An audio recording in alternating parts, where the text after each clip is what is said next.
ready for the meeting. We need to start with this meeting. So I'm declaring this meeting officially opened, and I want to welcome the MEC and your management team for the Department of Public Works, Road and Infrastructure, inclusive of the leadership of RAL, honorable members and our staff complement. You are all welcomed. So we are meeting today, honorable members and the MEC,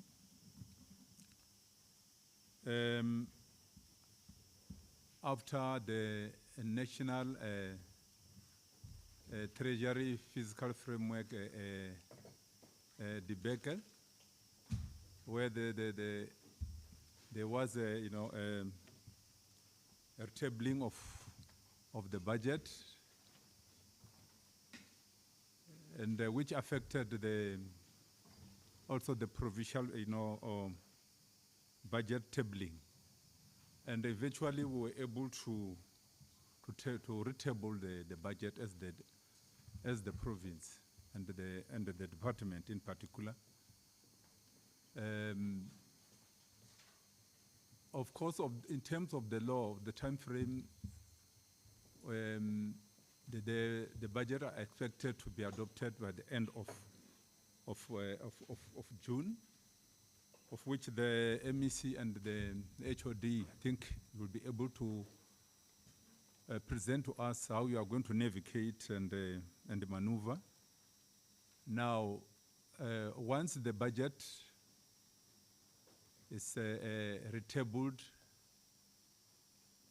in the legislature, which has already been done last week, it means then the ball should start rolling. The appointment of the service providers to do the work in line with the budget that we have. Not forgetting the budget constraint MEC, but our expectation is that we have made commitment to our people that indeed we are going to provide service to them, in particular the road infrastructure. So they are impatient. So they need us to meet our our commitment. With RAL, our entity in particular, the newly appointed board, our expectation actually is for the new board, to rebuild the image of RAL, to deal with all the challenges that overwhelmed the past RAL board, and those challenges should not recur.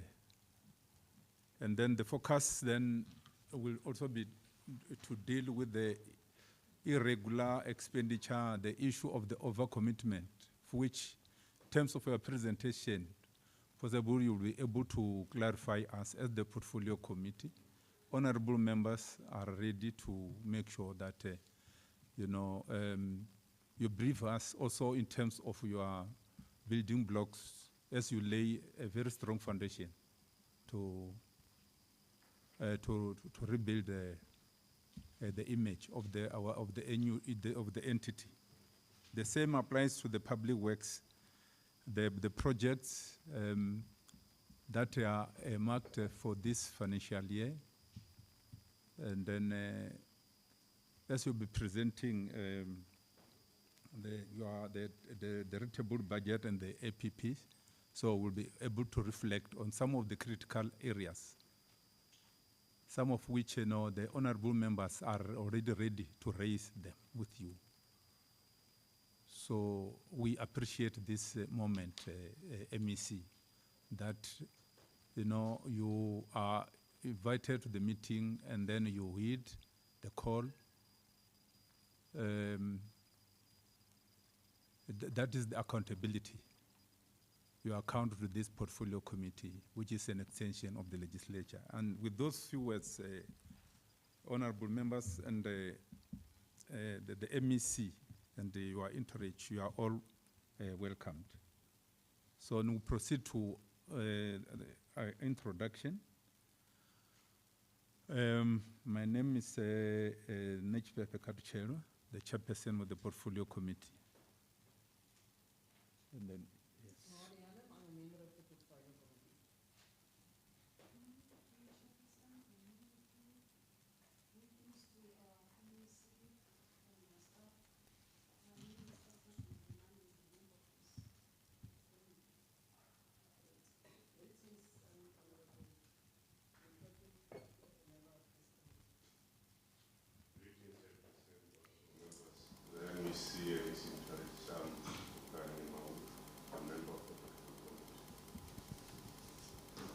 Chairperson and Honorable MEC and everyone in the House. I will begin the Secretary Jack, member of the committee.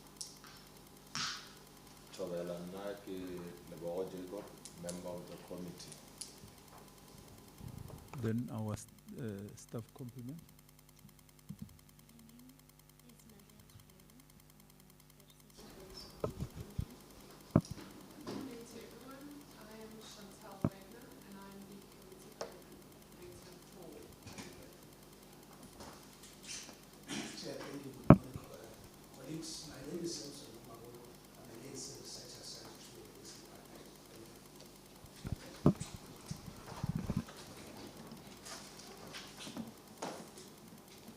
The staff there, that's it. Morning, Maola next to the communication services.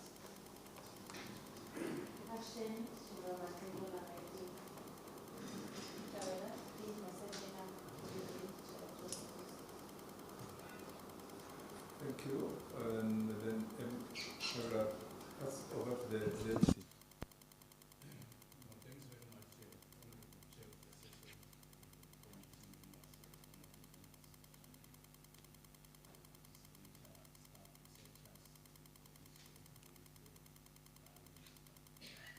My name is Patrick Ernest Sibataulu. I'm the MEC responsible for Department of Public Works, Roads and Infrastructure, Tikherekhere, in Limpopo Province. Thanks. Thank you very much, Honorable Chairperson of the Portfolio Committee and honorable members and our honorable MEC, Chairperson of Roads Agency Limpopo. And colleagues, my name is Mutlanke Pukunzi. I am the HOD for Public Works, Roads and Infrastructure. Thank you. Morning, Honorable Chair, honorable members, honorable MEC, HODS, CEO, and the colleagues.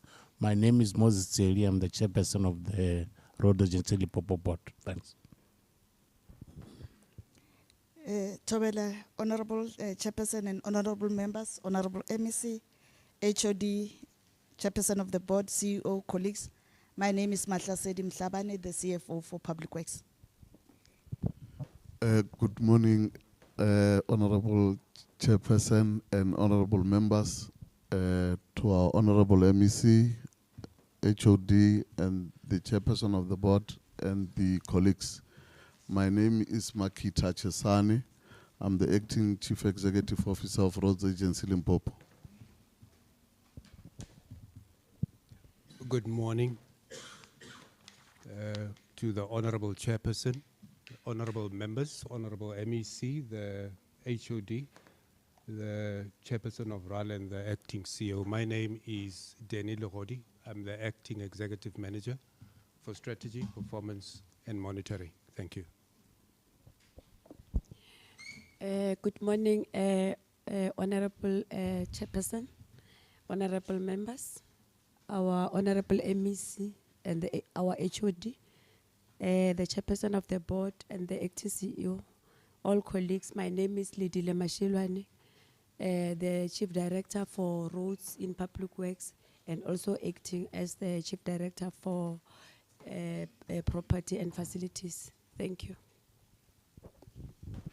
Good morning, Honorable Chair, Honorable members, Honorable MEC, HOD, as acting CEO and colleagues. My name is Hubiana Mahopa, CFO of RAL.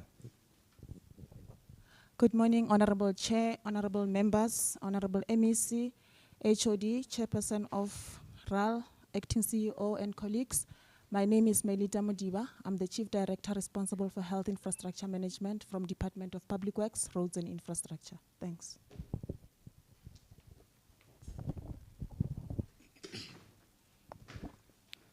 Tabela Chairperson, honorable members, honorable MEC, our HOD, Chairperson of the board of RAL, the acting CEO and colleagues, Lina Lakaki Aniki Moloisi, Director responsible for property acquisitions and disposal management in the Department of Public Works, Roads and Infrastructure. Ke a leboha. Greetings, Honorable Chair, Honorable MEC, and Honorable members, HOD. Abraham Cheo, Chief Director for Expanded Public Works Program at the Department of Public Works, Roads and Infrastructure. Thank you. Good morning, Chair, honorable members, the MEC, the HOD, Chair, and the acting CEO. I'm Kariso Komana, the acting company secretary, RAL. Greetings to the chairperson, to the honorable members, to the honorable MEC, to the HOD, to the chairperson of the board, to the acting CEO, and my colleagues. My name is Mavis Mashashani from Roads Agency Limpopo. I'm responsible for corporate services. Thank you. My sincere greetings to Honorable Chairperson, Honorable members, Honorable MEC, HOD, colleagues from RAL, colleagues from Public Works. My name is Mohale Machubeni. I'm the Chief Director responsible for Provincial Infrastructure Management. Thank you. Good morning, Honorable Chair, Honorable Honorable MECs, our HOD, and also colleagues from RAL. My name is Lesejo Rangata. I'm the Director Operations Management from Public Works, Roads and Infrastructure. Thank you. Good morning, all protocol observed. My name is Matsepo Poko. I'm the PA to MEC Public Works. Lord Shabatu both Hoyanga Maimabo, Snalanga Litendane Monyai, over Public Works, Roads and Infrastructure, Ka Communication. Good morning, Chair, honorable members, honorable MEC, HOD, Chairperson of the Board of RAL, CEO, colleagues. My name is Mushu Mukhal. I'm the Chief Executive Manager for Engineering for RAL. Thank you.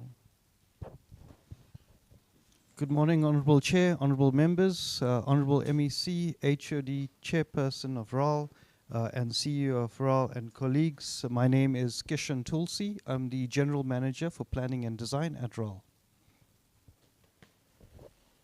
Good morning, all protocol observed. My name is Jaftalebisi from RAL Monitoring and Evaluation. Tabela ba bagolo nna ke nna witness Tiba ke šoma ko officing ya MEC Rachel. Good morning, all protocol observed. My name is Cherise Kennedy, attached to the Monitoring and Evaluation Unit as the entity coordinator. Thank you. Good morning. Good morning, all protocol observed. My name is Komani Maputa. I work as the Senior Manager, Governance, Risk and Compliance at Roads Agency Limpopo. Thank you. Oh yeah, two more on that side. They need to introduce themselves. Good morning, Chairperson of RAL and all colleagues. My name is Pesin Chabeleng, Community Outreach Officer and Legislature Support in the Office of MEC. Good morning, Honorable Chair, Honorable MEC, and all colleagues. My name is Kingsley Mujaji. I'm from the Department of Public Works, Roads and Infrastructure. I'm the Acting Chief Director for Education Infrastructure Management. Thank you. So thank you very much. I think we are done. Let's move to item 2, attendance and apologies, coordinator.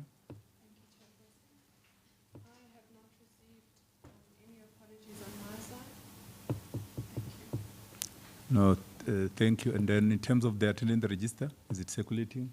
Attendance register is in circulation. It's in circulation. Thank you very much. Then item 3, confirmation and adoption of the agenda. Honorable members, anyone to move for the adoption of the agenda? Honorable Levo?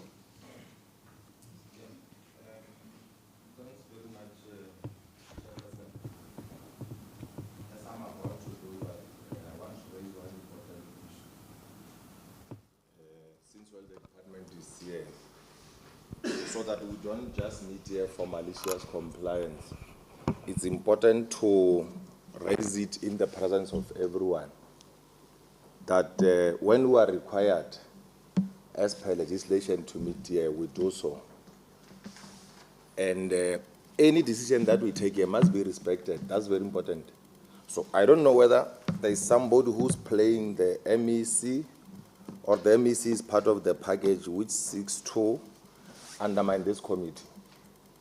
There is an issue of outstanding assets list, which we have requested for.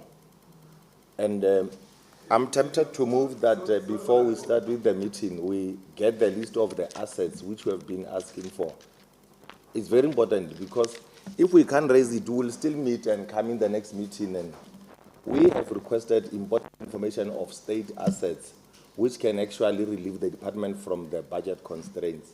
That list is not forthcoming. So I'm raising it deliberately before we start so that if they have that list, they give it to us or they go fetch it and we continue with the meeting.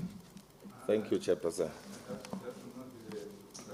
Let's reserve it for 4.1. You can raise it there. For now, let's just move for the adoption. Yeah. For the agenda. I'm not going to move for the adoption of the agenda. I want them to go get the list, Chairperson. The list is very important. We're speaking about billions. So they committed to the MEC, and the MEC reported in this house that they'll give us a list. Our researchers, our team has been asking for the list of assets. And the list is not forthcoming. If we put it to 4.1, what if we are trying to predict something which they will not entertain? No, Where is the list? A simple answer will help this meeting to continue. No, I'll make sure that we accommodate it there. I'll never make that mistake. I'll make sure that we accommodate it there when that item comes. For now, let's just adopt the agenda. Then I'll make sure that matter is presented in 4.1. I'll make sure. With the insertion of number 4.1 before the other 4.1, a list of assets, I will move for adoption of agenda. It must be a special item. We're speaking about something very important. A special item before we entertain anything must be inserted. Then I will move for adoption of agenda. Chairperson. Okay, any seconding with that addition? Honorable El?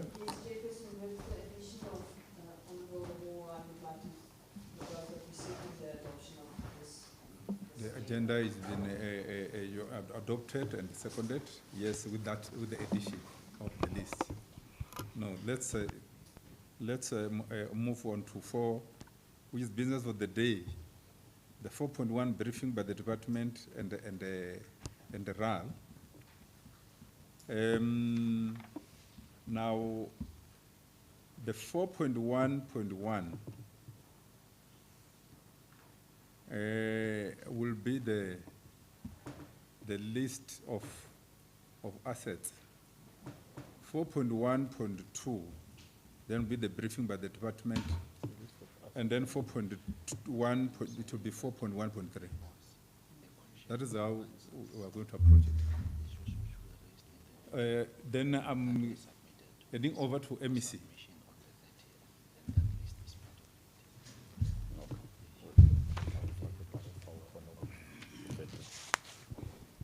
No, thanks very much, Honorable Chair, and greetings again to honorable members present here. Through you, Chair, allow me to give the HOD chance to clarify the matter. HOD. Thank you. Thank you very much, Honorable Chair and honorable members and our honorable MEC. On the list for assets, we received the questions or all the resolutions of the committee. And in that list of questions, there is a part that speaks to the submission of the list of the assets to the legislature and or to our portfolio committee. But the date for submission is the 30th of this month. And we're trying that we must sign off as the department as the information has been gathered on that. But when we're coming to the committee, because there is normally also an item where we then have to respond to resolutions, we seeked that clarity before this meeting. And we were then briefed to say that today's meeting will only focus on the Q4 and the APP. But that report is there as we are consolidating, and MEC will be signing it off for submission before the 30th of this month, of June. Okay. Let me just come in to clarify why this matter of the list of assets was raised. Is because you recall, MEC, in our last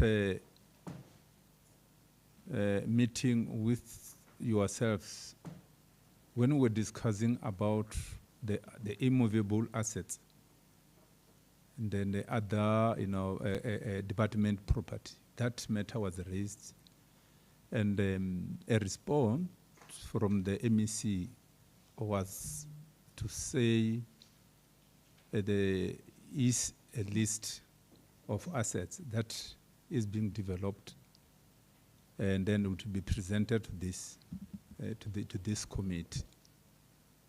Now, in our first meeting, the briefing meeting, that matter was raised, and then we agreed as the portfolio committee that that matter must be presented, before the MEC and his entourage.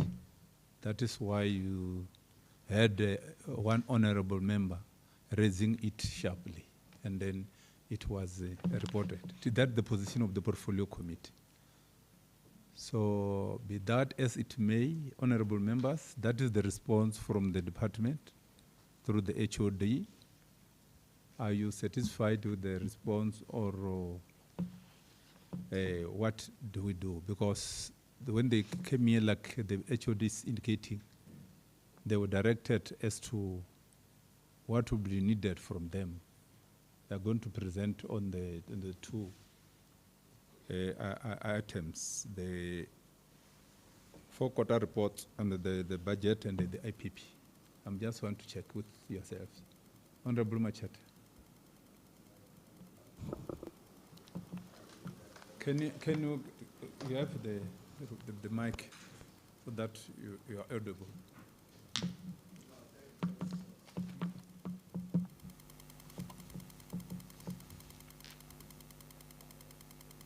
Okay.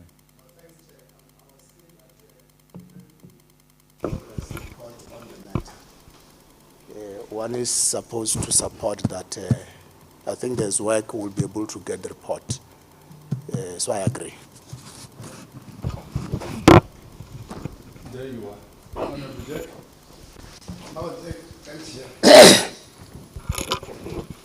I just want to check, Chair. I think when this matter was raised, there were minutes taken, just for us to be accurate and respect the reporting times for us to have progress. Can we refer back to the minutes, check when was the submission to be made into this committee? Was it supposed to be today on our sitting, or after the sitting, the 30th, that is being mentioned? I just want to confirm that.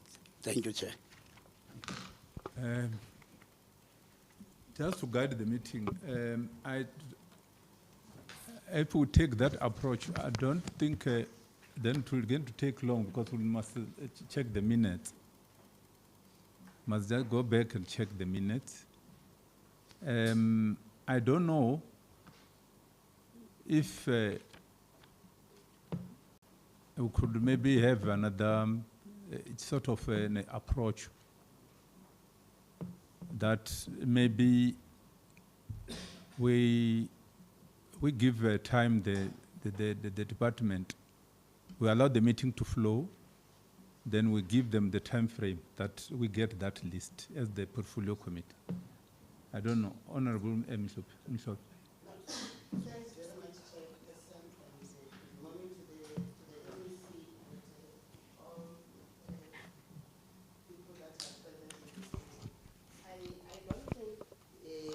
There is, we are still behind time, Chairperson, because the 30th is on Monday, if I'm not mistaken. Yes, Monday. And therefore, why not wait for Monday? Because we're still within the timelines.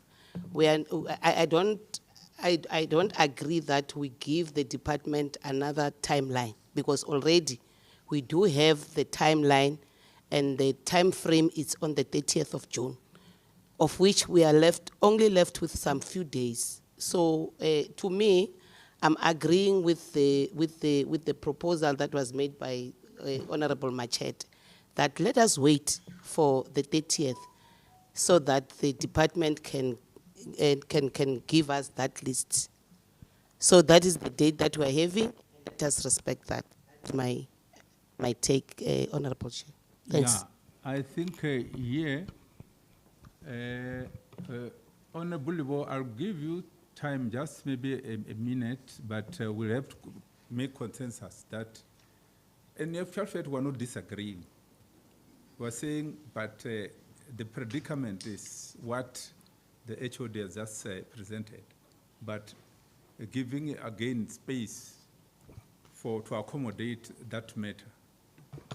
In terms of the date, yeah, the 30th, that on the 30th, that report would be ready. If we could just give them that space, then it would be better. Honorable Elbe? Chairperson, I agree with you on condition that we minute it very clearly. Then I have no problem to accept. I think the coordinator will be capturing capturing that matter. I don't want to suppress you, Honorable Ibo. I'm giving you a minute. Yeah, thank you very much, Chairperson. In the near future, we want that. Not that we want our people to get always now, but the reality is that people did not do their work. The date of next week, Monday, was for new additional information. We are still waiting for old information. It has nothing to do with the signature which was promised 3 months back. So the 30th of June, if you check your records, is new information which must be updated. So today, because we know that people will go back and not work, we will continue on condition that Monday we get the report, but in the near future, all of you are going to be returned back home, not to offices, if you don't respect this committee, because we can't come here waste time. And today, because you want to process certain things, we must sit here comfortably as if everything is in order. Somebody did not do their work, and we are dealing with a sensitive matter if you are not aware. The matter which will take people to prison, the matter which will save the department a lot of money. And people want to treat us if banana, no. This is an important matter. I'm just saying, in the near future, the meeting will not start, regardless of the mandate of the legislature, so that we expose you to the public and the legislature that these people are not taking their work serious. So we need that report updated, everything over 1,600 properties with police case numbers, because we can't wait for police on a matter which was not reported to them. So we want a detailed report on this. And MEC, you must be ready to fight this system which you have inherited. If you are afraid of it, you must tell the committee, because we have been waiting for signature for more than 3 months. We will continue on that condition, Chairperson. Thanks. Thank you. Well captured. So then, we need to proceed now. You are supposed to proceed, the MEC, the briefing by the department on the Q4 report and the tabled budget and the IPP, financial year 2025-2026. No. Giving you that platform. Thanks very much, Honorable Chair and Honorable committee members. I'll then pass to the HOD to then start presenting on item 4.1.1 on Q4. Thank you very much, Honorable Chairperson and Honorable members, Honorable MEC. I'll be taking you through the fourth quarter report, and I will be very brief. That is the outline. On the next slide is the outline of our presentation. But I will then shoot straight to the performance of our department in the fourth quarter on slide number 6. That's where we are having the summary program. And during the fourth quarter, we had that variance of 2 there under property and facilities management. And also under roads infrastructure, we had a variance of 1 in terms of the target that we have set for ourselves, and also what we have achieved at the end of the fourth quarter. And that then puts our overall percentage for the fourth quarter to 86%. But we have also added a slide where we're then going to show or demonstrate to the portfolio committee in terms of our performance for the whole year or the whole financial year, as it will be then captured in our annual report moving forward. This is just the graphical presentation of what I've just spoken to. And on slide 8, also we have that graphical representation there, just to share with the portfolio committee, Honorable Chair, that in 2023-24 we are at 84% this time around, fourth quarter, and in the current financial year we are at 86%. During the fourth quarter. But on the areas of non-achievement, on slide 10, under property and facilities management, due to the fact that, or let me put it that way, on the number of utilization inspections conducted for office use, we have a quarterly target there of 25. We achieved 10, and the corrective measure there was that we have already achieved 15 in the last quarter. And we'll see the performance of this program, that in the whole financial year, when we then show the overall picture, we'll be sitting on 100% on most of our programs, apart from roads, and we'll explain then that challenge that we're having on the side of roads, and this is still also under property and facilities. In terms of the deviation on the during the fourth quarter, those two outstanding clearance certificates between Lepelle Nkumbi and also Molemole local municipality, where it was about the deed of donation for that land there, and corrective measures as well in terms of our interventions in ensuring that we achieve our targets at the end of the financial year. Now, the area that I was saying we didn't really achieve right through in the fourth quarters, that is for the whole financial year, is on the number of full-time equivalents for the, can I say, the EPWP component. That we have a quarterly target of 2,132, but we achieved 1,184.7. And this was more due to the weather, as we had some stoppages of some of the work as we were implementing this program of the EPWP, hence we are there. But on slide 13, that is where then we are sharing the overall picture to say that in overall we achieved 33 targets out of 34, and the one that I've spoken to in the previous slide is the one then that has affected our performance, that we are sitting at 88% on the roads infrastructure. But in overall, Honorable Chair, we are sitting at 97%. This is just the graphical presentation, I think, of all our quarters, and they've been that gradual improvement in terms of achievements of our targets.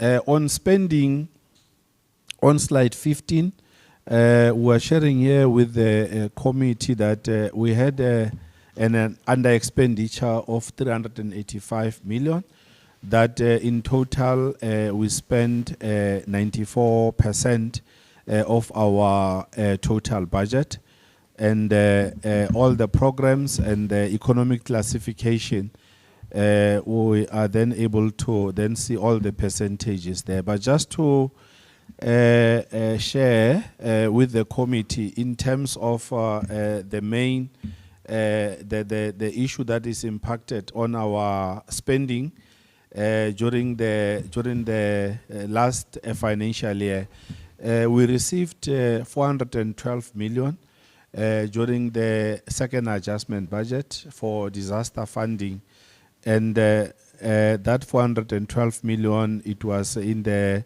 second budget that was tabled in March. And as the department, we managed to spend 112 million in 24-25 financial year, and that's how then we had that under expenditure in the main of 385 million. But in the current financial year, up to so far from that allocation, we have spent around 141 million, because the contractors are now on site and they are still implementing on this. So that is mainly what has impacted on our expenditure for the last financial year. Slide 17 is on our conditional grants, to say that as the department on the two conditional grants, we managed to spend 100% with that variance there of only 500,000. And we are recommending to the Portfolio Committee on Public Works, Roads and Infrastructure to consider the fourth quarter performance report. And I'm not sure if I must go straight to the APP, Honorable Chair. Yeah. Proceed to the APP. Then thank you very much. will be then presenting the APP.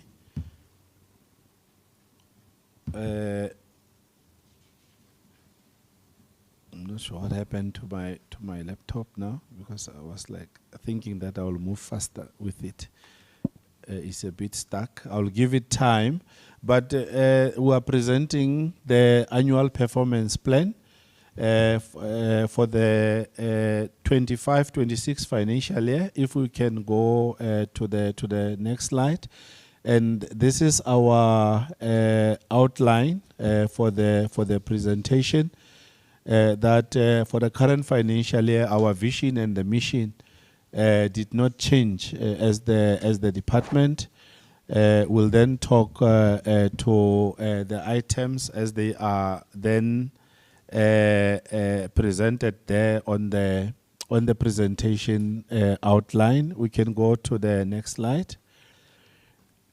That is the purpose. Next slide. Just to then share with the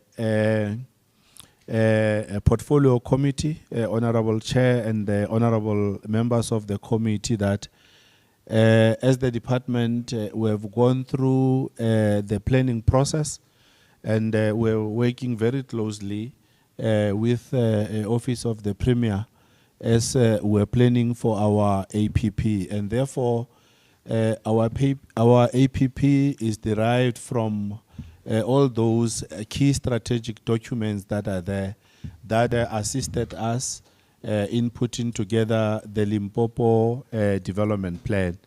And what we have put together as the APP in terms of our targets over, the strategic plan, maybe let me put it that way, that for the coming 5 years, we are striving then to achieve the targets as they are set in our Limpopo development plan.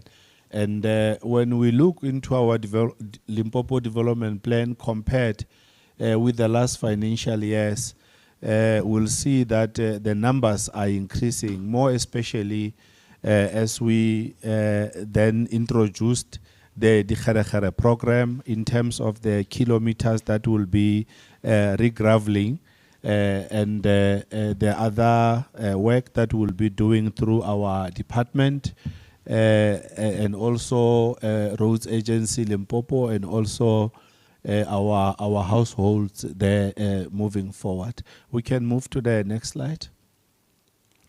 I have already spoken to the vision and the mission to say we spend a lot of time looking at our vision and our mission, and we felt that it is still or it still covers our mandate as the Department of Public Works there.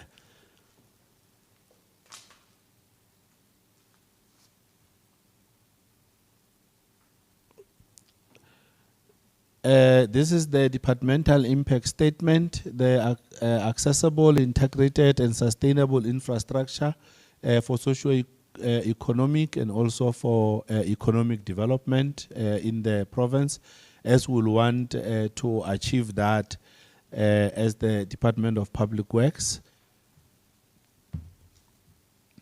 These are the departmental outcomes as derived from the MTDP priorities at the very high level.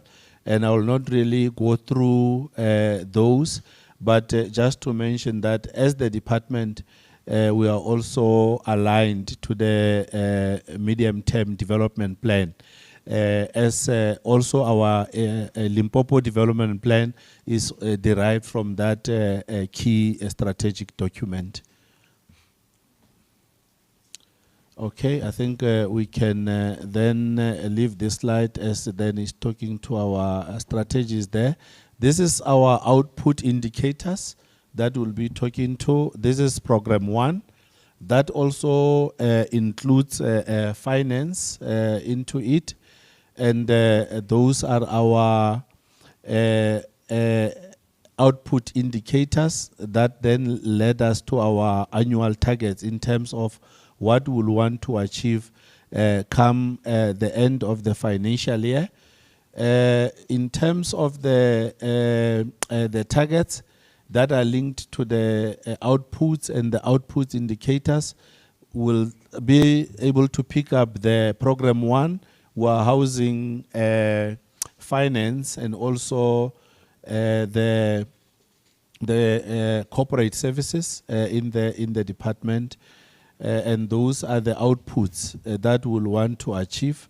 That I will not necessarily go through them one by one, but we'll want to achieve that, including the revenue of 46 million come the end of this financial year. You can go to the next slide. This is our program 2.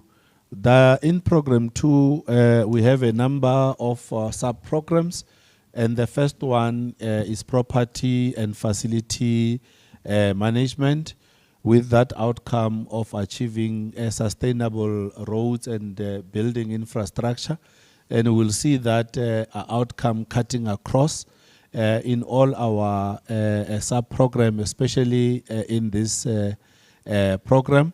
And the first one on the outputs is the compiled user asset management plan, and we'll want then to consolidate the user asset management plan for the province in line with the GIAMA framework. We must then have that one document. On the facilities provided, the number of facilities that we'll want to then provide for this financial year, we'll want to provide 6 there.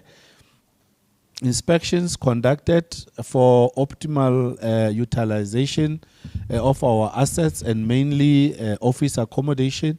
Our target is 25. And the verification of our immovable asset register, and that was what we discussed earlier, to say we'll submit that list now by the 30th.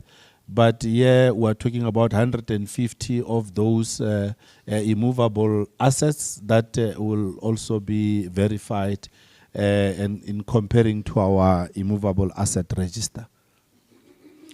The next sub-program under program 2 is education infrastructure. As the department, we enter into service delivery agreements with departments that were implementing infrastructure on their behalf, and therefore we have to enter into one with the Department of Education, as this is only on education infrastructure. And we also receive from the departments the infrastructure program management plan, the IPMP, and out of the IPMP we then prepare the implementation plan, the infrastructure program implementation plan. And for education, we'll have to then sign off that IP so that we know which projects, we agree on the projects that we will be implementing on their behalf. Now, on the construction, we are intending to contract or complete 11 projects. And on our planning side, we are planning to design and have one project ready for tender come the new financial year. Now, on health infrastructure management, and I think as we have been presenting before the committee, Honorable Chair and the honorable members, that as the Department of Public Works now, we are not implementing any projects for the Department of Health, and we have shared the responsibilities to ensure that those that are for health infrastructure, as we are completing others, like we completed Maputa Malachi, and others that we are still working on, we don't have planned targets there. But just to mention to the portfolio committee that next week on the 2nd, the Honorable Premier and the Executive Council has convened a workshop on infrastructure mainly to look into the infrastructure delivery model for the province in terms of looking into all the pockets of capacity, cutting across even up to the implementing agents. And that workshop, it will also then map out in terms of who does what and all that in terms of the implementation of infrastructure in the province. And therefore, that workshop is going to be very key. But at the moment, we don't have any projects that we are implementing under the Department of Health, the new projects. Then we have another sub-program that we refer to as Provincial Departments Infrastructure. This is all departments apart from health and education. They are in this sub-program. And the same with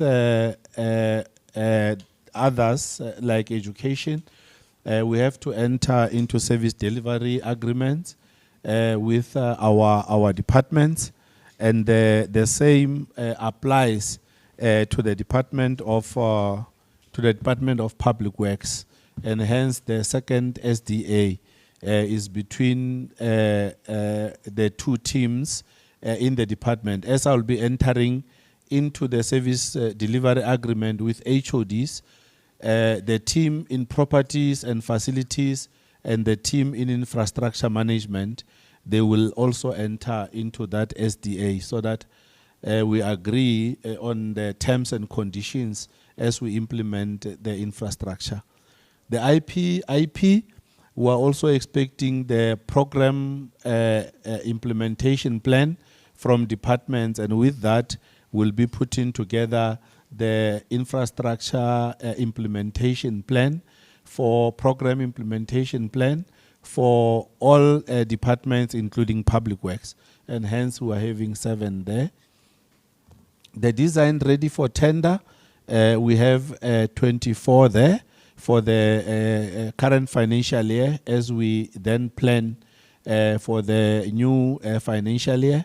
And the construction will want to complete 9 projects and also 9 for maintenance projects under the provincial department's sub-program. Under district coordination, and we know this is one program that is very close to our MEC in terms of developing contractors in the province. And our target for the current financial year is that we must have 36 of contractors will be participating in our development program. On expanded public works program, this is on the reduced unemployment in the province, and we'll want to achieve 1,522 there for the 25-26 financial year. And the beneficiary empowerment interventions would like then to come up with empowerment interventions there too, in assisting our EPWP officials or that program. We will want to see 36 public bodies participating and giving us their consolidated reports. And those are departments, municipalities, our entities and other key public bodies that will then contribute to that 36, and we'll want to have 4 empowerment interventions to our departments and municipalities, our public entities and everyone else who will be then assisting us in achieving our EPWP targets, so that we're also able to report to the economic cluster as Public Works.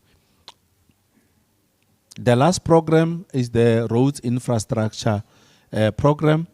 And those are our targets for the current financial year.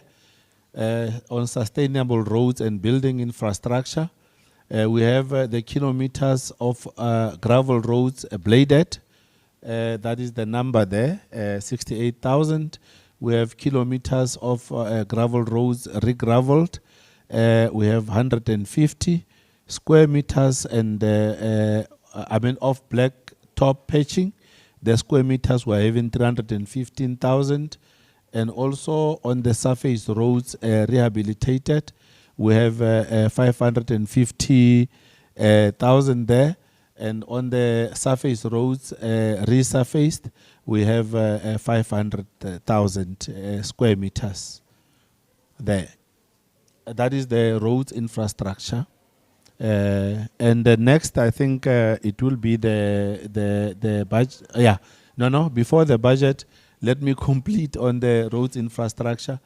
And this is the target then for roads on the work opportunities that we have 7,312 on the work opportunities there. The full-time equivalents, we will want to achieve 2,001. And on the youth empowerment, we have 4,021, and women, we have 4,387 as our target. And with people with or persons with disabilities, we have 146 there. And on the SMMEs contracted, we have around 45 there, Honorable Chair and the Honorable Members. And the next slide is the budget that we'll be using to implement this program. Our programs and in the department. It's just that I can't see that far now, and my machine has let me down. I can then just quickly see. My machine was just a bit stuck. Let me see if I can talk to those numbers, as they are very key. The chairperson, if I can see if I can open. No,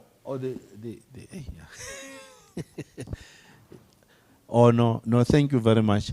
In terms of our budget for 25-26, because that's where I wanted to go.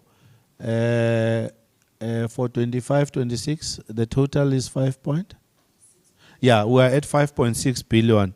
And we can see, Honorable Chair and the Honorable members, where we are coming from as the Department of Public Works with this budget that very soon will be at the 6 billion mark. And this is more because of the programs that we are bringing on the table and also getting the support from the province. And hence we are sitting at around 5.6 billion. And we'll see in the last year of the MTEF, the budget goes down. It's more that the discussions will be starting between us and also national, confirming the conditional grants and all that. And we're saying to our Honorable MEC, with the indicative allocations that are there, as the department, we must be able to bring planning forward so that come the next financial year, this time around, we must have moved with our procurement and other key planning issues that we are supposed to deal with there. But that is the budget, and we'll see that roads is above 3 billion. And then that shows the need there in terms of roads infrastructure in the province. And to also mention that our budget for property and facilities, for the fact that we have put together the maintenance plan for our properties in the province, there is also a budget there of above a billion. And most of it, it is going towards our infrastructure maintenance, as we'll be also starting to look at that moving forward, Honorable Chair. And the honorable members, I think that is our input of our budget for 25-26, and I think this is where our presentation will also end. Thank you very much, Honorable Chair, honorable members, and the honorable MEC. Thank you very much.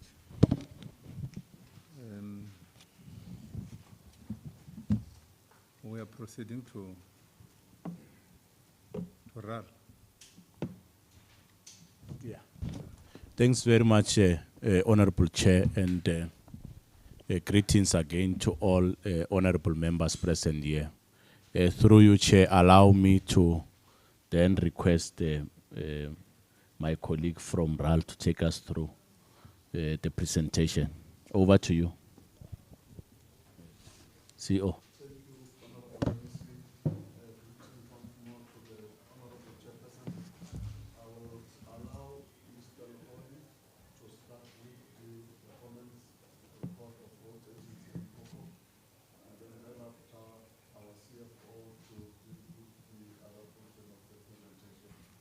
Okay.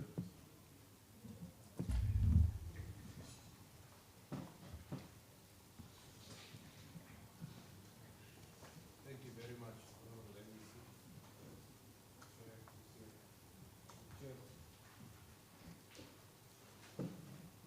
Thank you for the opportunity.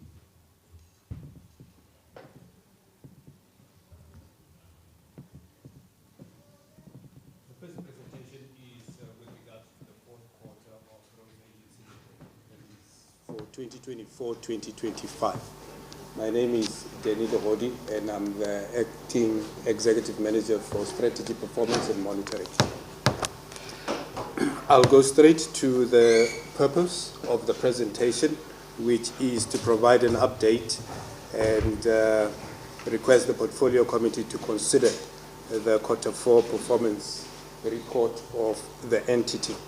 And the next slide has got a overall summary of the performance of the entity for the fourth quarter. On the graph that is depicted, that is displayed on the left, that is the overall performance for the quarter, where we have 15 targets that were achieved, that amounts to 65%. And the targets that were not achieved are 8 in total, and that is 35%. The graph on the right also just take us through the performance through the quarters, starting with Q1 up to Q4. Important to note there is that the Q2 and Q3 performance, the entity realized a dip of 55 and 52% of performance.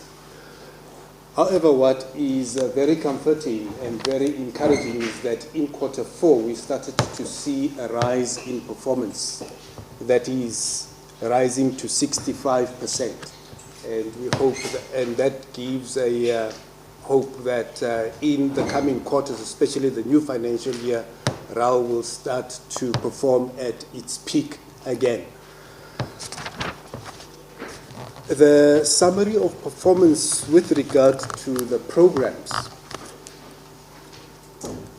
Program 1, that is our administration, had 6 targets. We managed to achieve 2 and not achieve 4 there. The achievement of Program 1 is then 33%, whereas the non-achieved targets amount to 67%. In Program 2, we had a total of 17 targets. Program 2, which is road construction, managed to achieve 13, and 14 was not achieved. The achievement rate of Program 2 was then 76%. We'll go into the individual performance targets. I'll mainly highlight the areas where we have not achieved and also look at the interventions that the entity has considered. The first one was the rehabilitation of roads, where we did not achieve our target by the numbers that you are able to see on the screen. We had projects which were earmarked to contribute to the performance in Q4. Unfortunately, those did not perform well due to the excessive rainfall that was experienced in that period. And the intervention there is that the entity has prioritized to cluster most of the projects during dry seasons. And we continue to ensure that we stick to that. The square meters of surfaced roads resurfaced, we have been able to achieve, together with the kilometers of gravel road upgraded to surface road for that quarter, we have been able to achieve. And here, what helped us is that the projects that did not perform well in the previous quarters, especially where you saw the dip of Q2 and Q3, honorable members, those projects were able to progress well in Q4 and contributed positively to that achievement. Then the next would be the bridges. We had a target of building 3 bridges. We managed to achieve 1. We had challenges with 2 projects as named on the presentations that were earmarked to contribute to the achievement in Q4 that did not perform to our expectations. And these contractors were put on terms on both projects, and action is being taken on those projects. We did not have a target for Q4 for gravel roads re-gravelled. And we'll proceed to the next, which is the social indicators. In this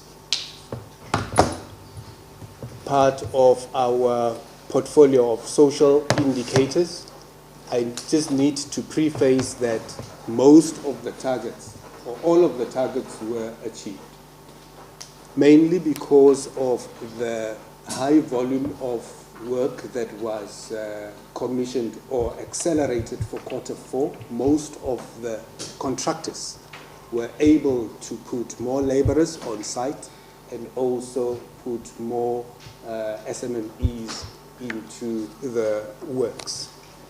So we have been able to achieve full-time equivalent jobs that were created.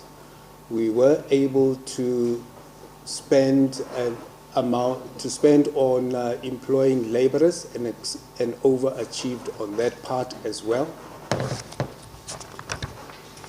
On the next,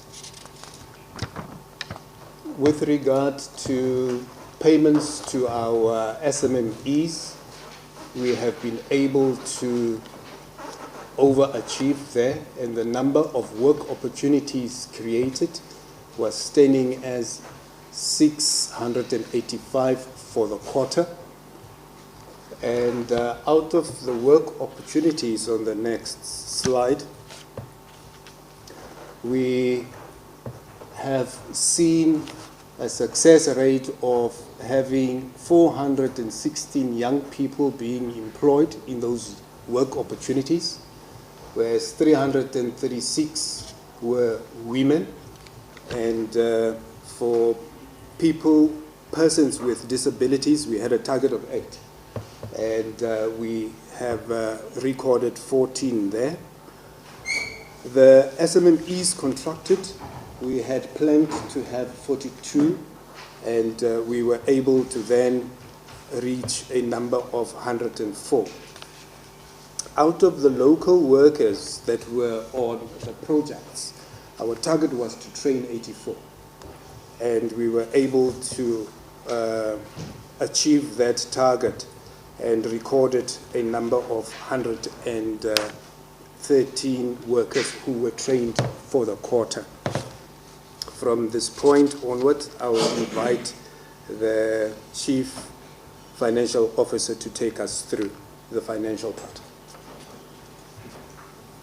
All right, thank you. Good morning, honorable members, once again.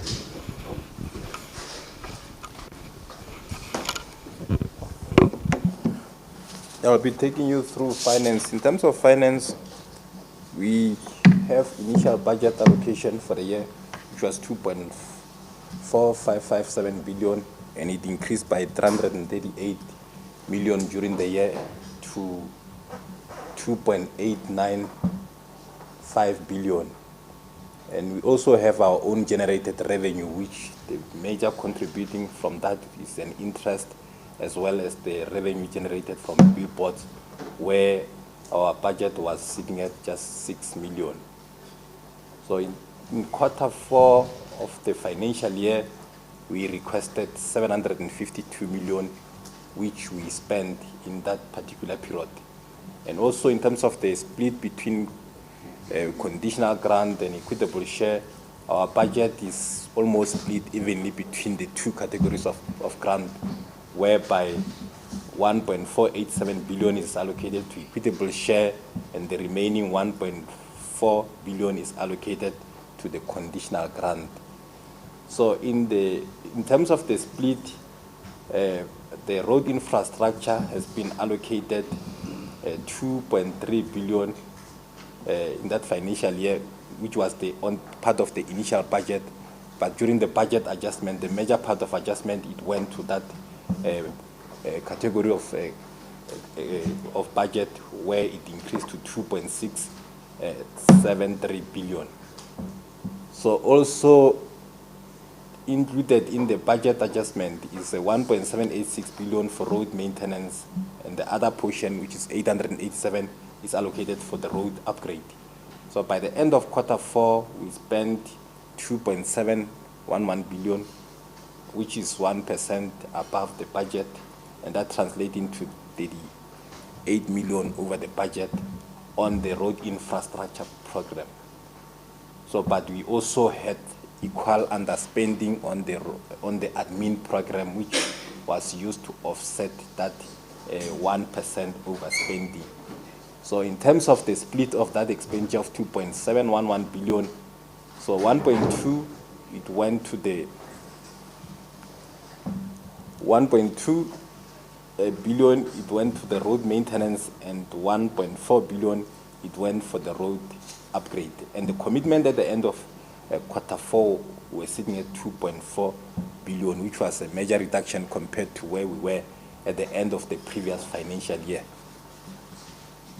As far as the admin is concerned, our initial budget was 226 million, but it was reduced during the mid-year budget adjustment by 4 million, which was transferred to road infrastructure. And the major portion of our expenditure on the admin to go to the COE, which account for 61% of the budget, and the remaining 9% go to the other goods and services, which is 86 million.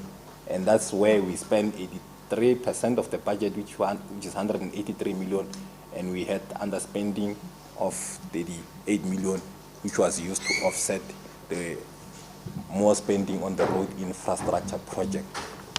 Then if we can continue on the slide. So basically here we are just showing the numbers that I've indicated, where it's showing the split between equitable share and conditional grant, and just to indicate that at the end of the year we spent 100% of the budget for both those categories. Then on this slide, just showing the initial budget and the adjustment in various categories. So our budget, the main line that were affected during the budget adjustment, it was the road infrastructure and equitable share, where it saw an increase from 400 million to 656 million. The other line that was affected, it was ZCC interchange, where during the mid-year budget adjustment, that line then it fell off because we expected to underspend on that category. So that's why adjusted budget then it was zero on that particular line. It was also a budget allocation of for Welisizwe rural bridges. Part of it was approval of the rollover of 90 million, as well as the 223 million, which was moved from road maintenance PRMG and correctly allocated to Welisizwe, because this one is a earmarked funding. So that's why then our budget overall, it increased by 338 from 2.5 to 2.89. So again, we all know that we had the invoices at the end of the previous financial year, which were caused by the overcommitment, and those amounted to 432 million. So when we talk about spending 100% of the budget, we considering the fact that 432 million relate to the invoices coming from the previous financial year. In terms of the strategic partnership, so since the program started, RAL constructed the road for the value of 1.5 billion with the strategic partners. Most of the partners were the mines, but there was also PPC, which was part of the strategic partnership arrangement. In terms of the split between the contribution between RAL and the strategic partners, RAL on average it contributes 60%, and the strategic partners, they contribute the remaining 40%.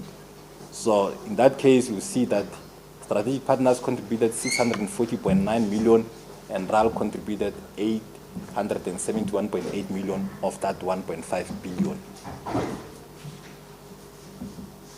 As far as the program in terms of addressing AGSA action plan is concerned, at the end of the year, we're sitting at 48%, and that was, if you look at the different areas, the main areas where we didn't make progress is on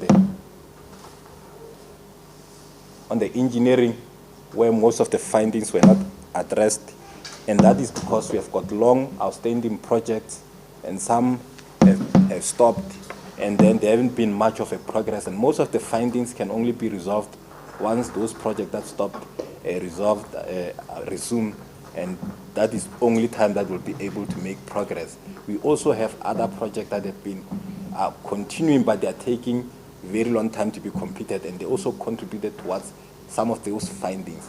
The other area that contributed significantly to the lower resolution of the audit findings, the HR management, where we have got issues such as the high vacancy rate, the organization structure, the system that is unable to have got certain weaknesses in terms of the leave management. So overall, that's why we're sitting at 48%.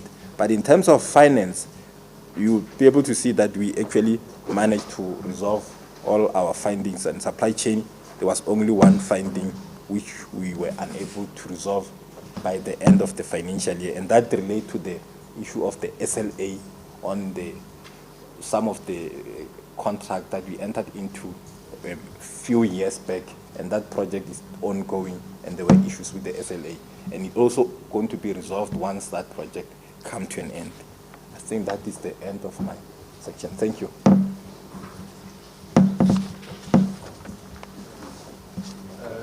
Through you, Chairperson, I'll proceed to the annual performance plan, which is a very short presentation, a few highlights of it.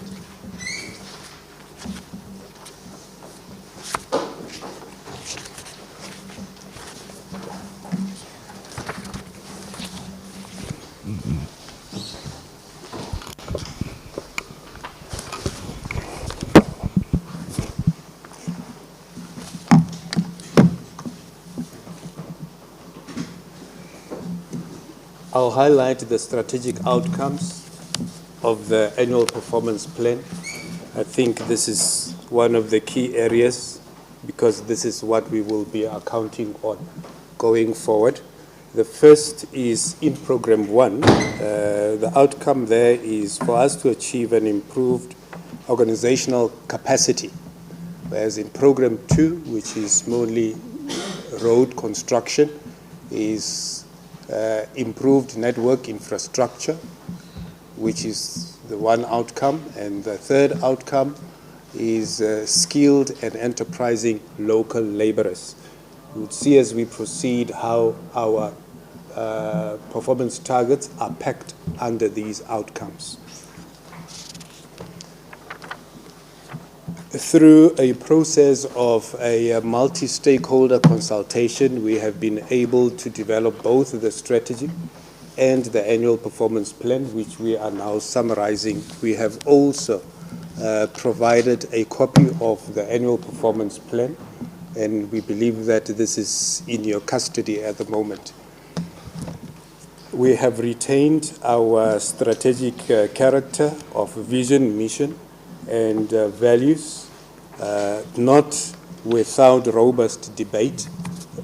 We have reached consensus that they are still relevant, even in the 7th administration. We'll dive straight into the output indicators in the annual performance plan. And they are divided into the various sub-programs. This is for program 1. We've got 10 output indicators under sub-program of governance, risk and compliance, finance, Office of the CEO, human resources, monitoring and evaluation. And those are our annual targets. We still retain under 1.3 that we endeavor to achieve a clean audit report, and addressing reported weaknesses raised by the AGSA is still at 100%. A percent of the budget spent on infrastructure is still targeted at 100%. And our commitment to eligible suppliers within 30 days remain at 100%. And annually, table B5 of the project that we'll be embarking on. The amount to be secured from private sector partners. Now, this is also one of our areas where we wish to bring the private sector on board to contribute to infrastructure development. We have a target of raising 50 million this year, and training for employees, 75%. We're targeting to train 75% of our staff. And also for monitoring and evaluation as a sub-program is to comply with requirements from government oversight bodies. We have a target of 100% compliance for that. Program 2, the outcome there of improved road infrastructure. We've got 3 main output indicators. The first one is for the visual road assessment through our roads assessment asset management system, that we would have 1 approved report for the year. For road construction and operations, we've got a number of kilometers to be upgraded, targeted at 30 kilometers, and bridges to be completed. We have a target of 1. The third and last outcome there of skilled and enterprising local laborers, we have as the first output indicator full-time equivalent jobs. I will not go through the numbers, as you can see them displayed there. We also intend to spend on employing laborers, the amount to be spent on laborers, the amount paid to small businesses, contractors and subcontractors, number of work opportunities created. We have a target of 1,214.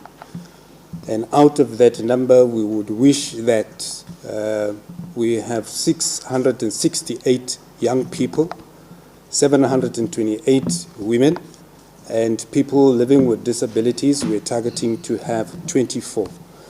The number of SMEs that we have targeted to empower is 42, and to also develop skills of the workers that are involved in the projects, we have a target of 304.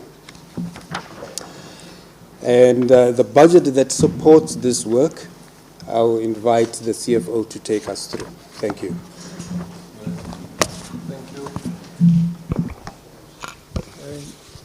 In terms of the budget allocation for the current financial year, 2025-26 financial year, is sitting at 958 million, which is a reduction of 1.9 billion compared to the budget allocation of the previous financial year. The main reason for the huge reduction in the budget allocation is the transfer of maintenance from RAL to Public Works. And also something that can be noted is that in the 2024-2025 financial year, our budget was much higher compared to other previous years, mainly because of the mid-year budget adjustment that we received to address the issue of overcommitment. As a result, then the reduction is much, it actually will look much higher. But in terms of going to various categories, the COE, we projecting to increase of 7% from 135 million to 145, and that includes a filling of vacancies as well to address the issue of structure. So on the goods and services, our budget remained relatively flat at 78 million, and the major line that is affected, as indicated, is on the payment for the capital assets, where building and other structure, which include roads, there was a reduction from 2.674 to 730 million. And in terms of going forward, the projection, they follow the same trend as the one seen in 2025-2026 financial year. We'll be able to see that there is a marginal increase from in 2026-2027, and also again another followed by another marginal increase going forward. So in that case, we'll be able to see that now when that happened, because we have got COE, which will normally will have to increase, it means that the area that will be negatively affected become the building and other fixed structure, which include road, which then will be negatively impacted going forward. Thank you.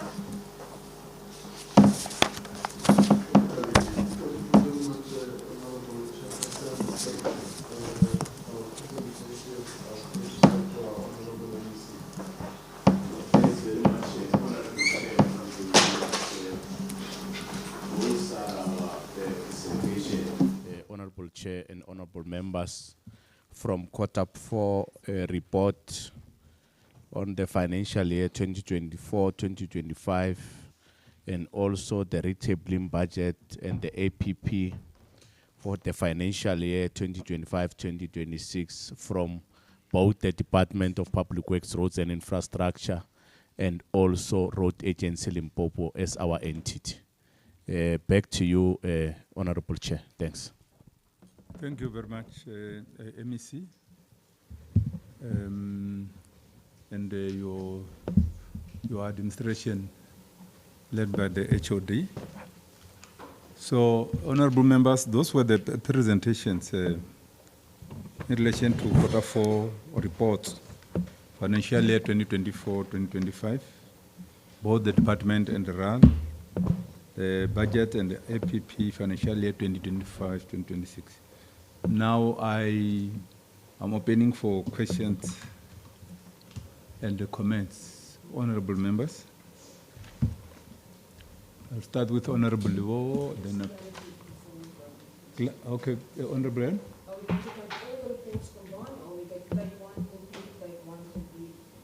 Let's take one, one at a time. Should be the approach. Maybe we start with the Q4 report, department and RAL, Q4. Yeah, let's start there. I'm starting with you, Honorable Livo, and then Honorable Elm, and then Honorable Machete. Yeah, in that order, honorable members.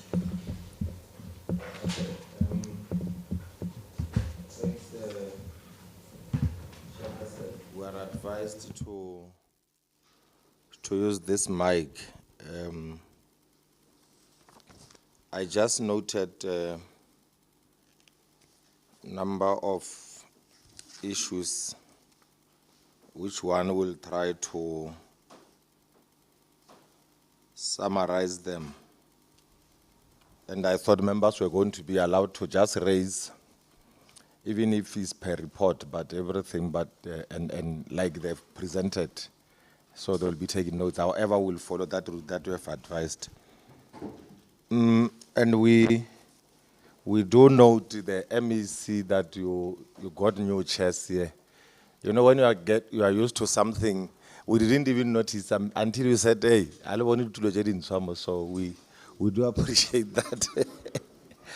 Because our eyes are still stuck with what is happening behind us. So, and I must tell that members here appreciate the sofas you bought them. However, some of them already are getting damaged. You need to check that quality is very important. Hence, our request and submission last time that please consider utilizing FET graduates and emerging small businesses who are in the manufacturing industry, because you bought those sofas from well-established shops and you need to return some of them. MEC, you have been on a serious journey of international trips. I don't know, you were embarking on a program to mobilize resources for the department which is struggling, and we are yet to receive a report on the programs, as one of the reports reminded us just now. But there is something on utilization inspection of properties. And you said the numbers were confusing. You had a target of 25, I think, and you mentioned 10, and later on you said 15 achieved. So if you can clarify us on that, because that inspection is a very important inspection, which I think relates to the issue which we raised when we started of the assets which are unaccounted for. You spoke again about the land donations of Lepelle and Molemole. And this issue has been reported previously, Chairperson. And there's, you know, language is very important because that is going to be a legal document. You are saying there is partial signing by Molemole, right? So I don't know what is partial signing. What does it mean? Is one signature missing, or something is happening there, and then you are quiet about Lepelle Ngumbi? Whereas in the previous meeting, we said also establish what is happening in those areas which are going to be donated to you, because it's so strange that two municipalities far apart from each other are reluctant to complete a transaction which they initiated on their own. And you don't go and physically check, as we requested that. Go check what is happening in those areas. Then it will give you answers. Why do you have partial signatures and other ones are not willing to sign? So the other thing, are you receiving sufficient grants in terms of EPWP projects? Because we have lots of young people idling at home who can then be integrated in these programs, but they must learn some skills, because we don't support the EPWP where people just come, wear overalls and sleep. Maybe you pass them, maybe there is nothing they can do. So we need to adjust some of their responsibilities and link them to skills acquiring and development. I think amongst your key mandates, there is an issue of development of roads or infrastructure. And when you reported here, there was an indication of 98% achievement in terms of your targets. But you highlighted something that then you did not perform on roads. Out of that 98%, that 2% whatever, you did not perform on roads when you were presenting your report here. So if you don't perform or there is under expenditure on roads, then you did not perform. Because we are not going to count payment of service providers and payments of employees as your core business. If you did not achieve your key targets, then that becomes problematic. And I wanted to check, Chairperson, what is the staff establishment or component of the assets division? Because this is very important. What is the staff composition of that division that deals with issues of staffing? And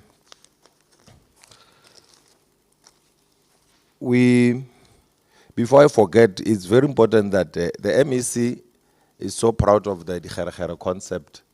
And I wanted to raise this earlier on, that this committee has an obligation to defend that concept because it has been adopted as a government concept to eradicate backlog and alleviate problems in communities in terms of gravel roads, re-graveling and so forth. And we have seen some people who claim to be part of the same government ravishing this important program, yet they are practicing it in their municipalities. So this committee must have a view on that matter. We can't ignore it when an important program is undermined by certain individuals who might think that they are above the system. So we will continue utilizing Dikgeregere with the hope that with your international trips, MEC, you will get funds, but you will also get funds locally with private partnerships and any other intervention and means necessary to make sure that our people get tar roads. That is very important because we can't re-gravel forever. And you need to increase the fleet so that when there is a call, like the Premier indicated June 16, that you are going to enter a village, some village here in Capricorn, where you are going to do a big project of debushing. And we did not see pictures. I know your office is very good with those things of pictures and videos. So we thought you will then say, during this month, you take your drones and necessary machines to go and debush that area, just to show that the Dikgeregere can be used for multiple reasons. And the Premier said in 2 days, and she mentioned to her department. So it means your department is failing the Premier on that project of debushing that in that village or that farm, where one will advise that the king who donated the land, Kgoshi Kgabo Molato wa Boraro, must be invited, the local donor there, because we must encourage our kings and queens to allocate land to young people who seek to do agricultural activities and other businesses which will end up fighting poverty and removing young people from the streets. So that must be a pilot project which must be attended to, because 3 days has passed. 16 June today, Remodi 26, and Junior Fela. And I thought, as a person who's a product of youth movement, you will then prioritize that process. But perhaps the other thing is to deal with re-imaging of the department, because a lot of things were not done properly. Perhaps investors are reluctant to bring their resources in terms of the investment, or you need to have a dedicated team of people who are going to locate these funds. We don't wait for the trips of the Premier or ministers. There must be people who on a daily basis go and speak to the mines, speak to established companies and seek for their buy-in in terms of this process. And Chairperson, we must also explore the possibility of using, because these other systems that are being used, I don't know why you call it asphalt, bitumen, and so forth. There is also that you call it fly ash from the mines. That must be considered to be used in the province of Limpopo. There are people who are well established and experienced who can transfer skills, and it will be much cheaper because we have a lot of skills in that. Other issues, I think we'll come back on them, in particular the issues of what is that rally is going to do, because the department highlighted here in terms of their budget. They are just going to pay salaries, and people who will be at home, in the office and wait for the committee will want to get clarity. The transfers, 900 and something million minus 1 point something billion, versus the act, the mandate of the agency, and what then happens when people make claims, because we have not received feedback. If you recall, previously we said, if these monies are scattered like this, perhaps the department has that obligation to secure the funds. Who then becomes responsible when there is a claim against the road agency Limpopo in terms of accident or error? And we even proposed here that the department, together with the agency, must explore the possibility of meeting with Road Accident Fund to establish the model that they are using, because you'll find a person claiming here for something that happened in our road, and this person is paid by the department or RAL, and the same person claims there at RAF. So we must check if the system can be linked to close such weaknesses, or there must be a way of communicating, because this money come from the same tab nationally. So you can't say, no, this happened in Limpopo and you go back door, you claim somewhere.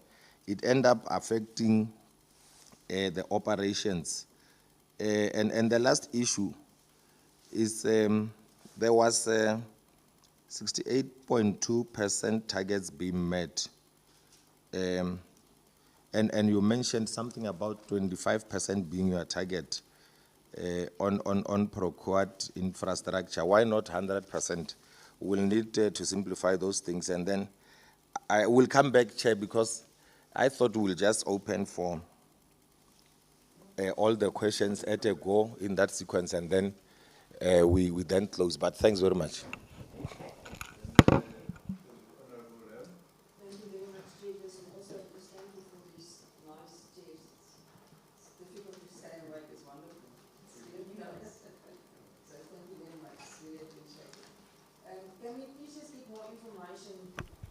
On the ZCC interchange project, exactly what do you plan, where do you plan it? Because when I drive through there, it's difficult for me to imagine where do we want to further change that. Then as far as bridges are concerned, my proposal, Chair, if a contractor does not perform, let's get that person out of the system. If you don't perform once, let them go out, because we get too many of your projects and it really make it, then when we go to the villages, the people will say, it's the department. They will not say it's the contractor. They say, it's the Department of Public Works. And it breaks down the image of the department. So I think we must be very strict on this one. The same way that also Honorable Lebogo spoke about Lepelle and Kumpi and Mola Mola. If they don't want to work together, let's find another way. Let's not battle with these people. It also hamper your department's work, because you keep on doing the same thing over and over. If they don't want that, let's get something else. A list of cases in the litigation register, both RAL and Department of Public Works. There's another one, Lebone Health Center in Waterberg. The latest update, I would like to have the latest update. There was a certificate of practical completion signed in 2011, and it seems to me the court case is still drawing out. I'm not sure if this is RAL or the department. Lebone Health Center in Waterberg. The contractor complained that the money is not being paid. So if we can just, that's why the litigation register is so important. Then we can pick up these. And then we must also just make sure the claims that we comply with the Prescription Act. If they claim too late, then we can if the Prescription Act makes it possible, then we can get rid of it. Railway systems, I think one of our biggest problems is we keep on talking about the quality of roads, but we allow the mine trucks to drive our roads to pieces. If you go, just the R40 is a very good example. The trucks are coming from Palaborwa going to Maputo. So if you look, if I go like this, if you look on the left-hand side, that part of the road is very badly damaged. While when they come with an empty truck, the road is not damaged. So those trucks are really affecting our roads. Our roads are not built to carry that very heavy traffic. And that's why the railway system is so important, that we must get that going, and then our roads will last much longer, and we will not have all this damage. We were speaking about the fly ash, that's done. Then I want to ask, is there a plan to close down RAL? Because I've seen your budget is much, much smaller, and the work is much, much less. So RAL will only be doing new roads. So my question is there a plan? And I see that you want to repeal the Road Agency Act.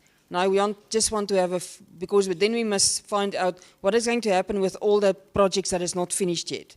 And what are we going to do with all the personnel, the qualified people and that is in that department. So I think it's important that we need to know what is the plan for RAL. Also the CEO is still acting, and the secretary for the board is also still acting. So we need to get, and I want to know if the subcommittees are in place yet. The same with if we look at the immovable assets, which are the hijacked buildings, if we can get that in the list. And then I've seen in the report that houses are demolished in Giyani, and if we can just get the update on that one. And then the houses that is being built in the parliamentary village, will there be usage for solar? Are we going to use solar? Or are we not going to use solar just for interest sake? And the Maneno College, we must please look at that again. It's one of the college there in Vembe for the traffic officers. And if the graves have been fixed already, and we must please get that college going. It's very important. Which CETAs are we working with? That will be, I would really like to know that. And remember, the industry contribute to the CETAs. So there is money. We need to find if we can make use of that money, because that's money that does not come from our budget. And I know from agriculture, a lot of projects, a lot of training is coming out of those funds. And it's working exceptionally well. Maybe we must investigate if we can use those funds well, if we can participate in that. That's all from me. Thank you very much, Chair.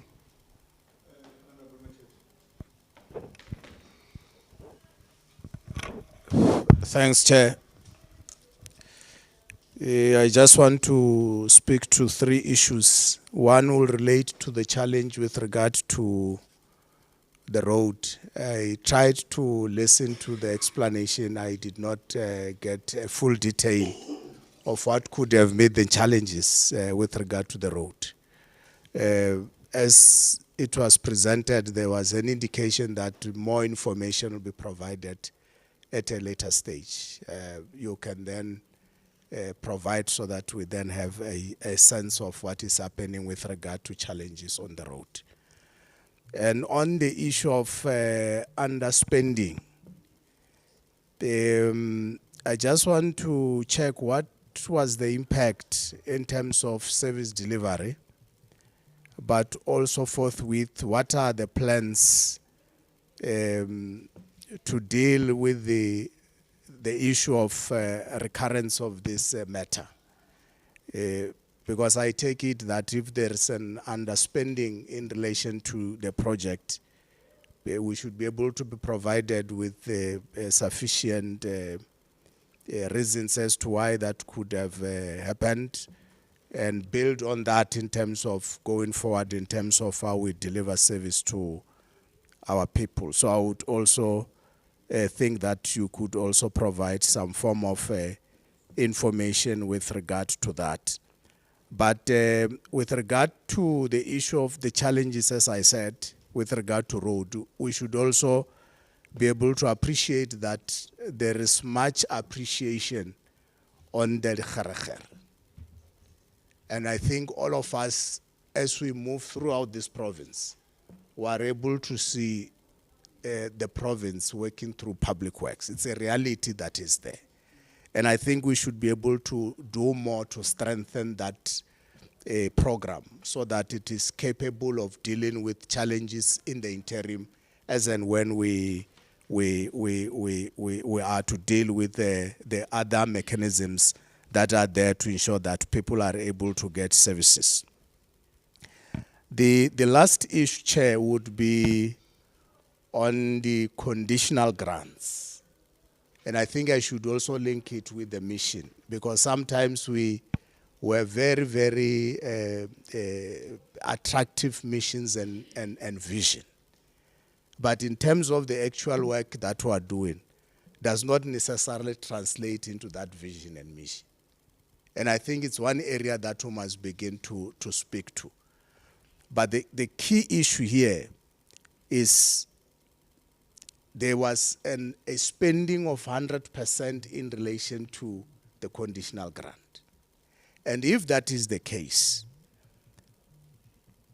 can we then translate it into the deliverables? And if we are to do that and evaluate the impact of the spending of the conditional grant, can we be able to authenticate that indeed in terms of the service delivery, this is what had happened? We could be able to measure it with a percentage, and in terms of the deliverables, be able to say indeed there's joint collaboration in terms of what was spent, but also in terms of what has been done on the ground.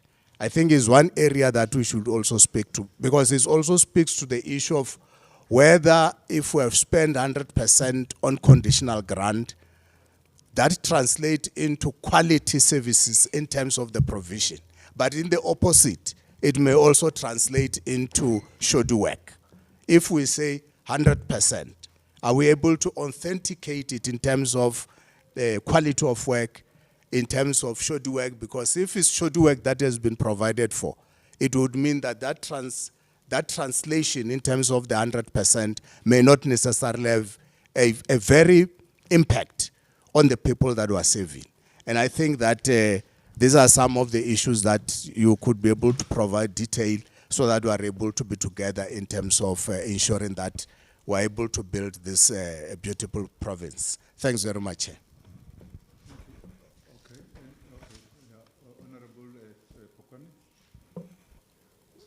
No, thanks, Chair. Greetings once more to yourselves and the other honorable members present here, the MEC and the entire office in Torridge. Maybe I would just want to firstly reiterate the question as raised by Honorable Ham in terms of, is there any plan for the MEC to close RAL as one could see in terms of the budget that has been given to RAL?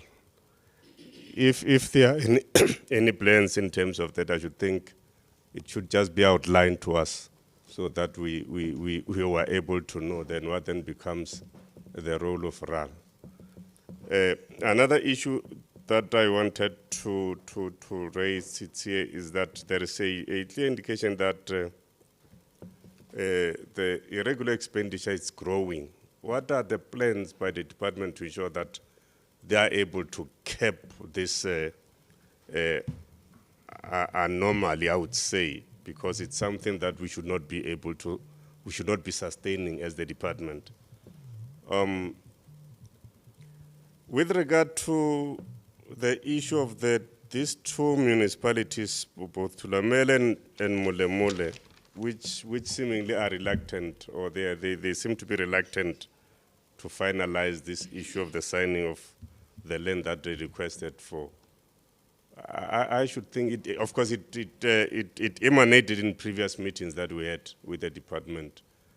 I'm not sure if the department might also think of interacting with Cogstar so that they are able to deal with this issue and finalize it. We can't have this issue prolonging for further, it can't be. It's unfortunate that we got these municipalities, of course, dragging their feet in terms of those parcels of land.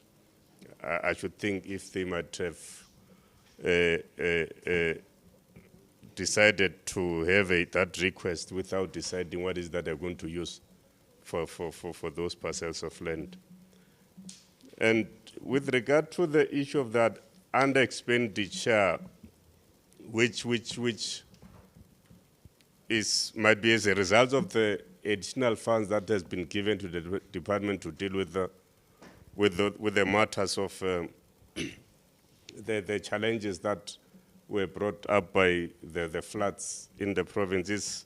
Has the department requested for a rollover from the National Treasury so that they're able to continue utilizing these funds as provisioned by the Department of Treasury, so that all matters that the monies have been provided for get attended to.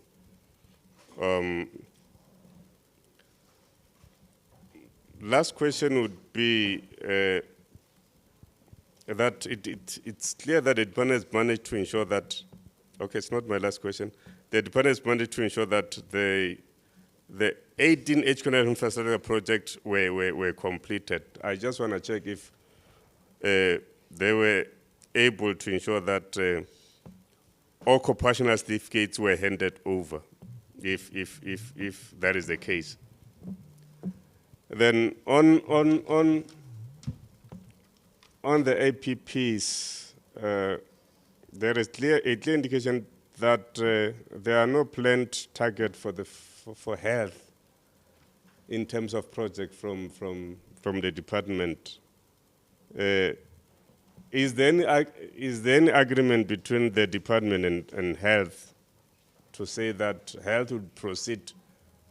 Of course, because in the previous meeting there was this indication that health was implementing their own projects. If that still holds, and why is it like that?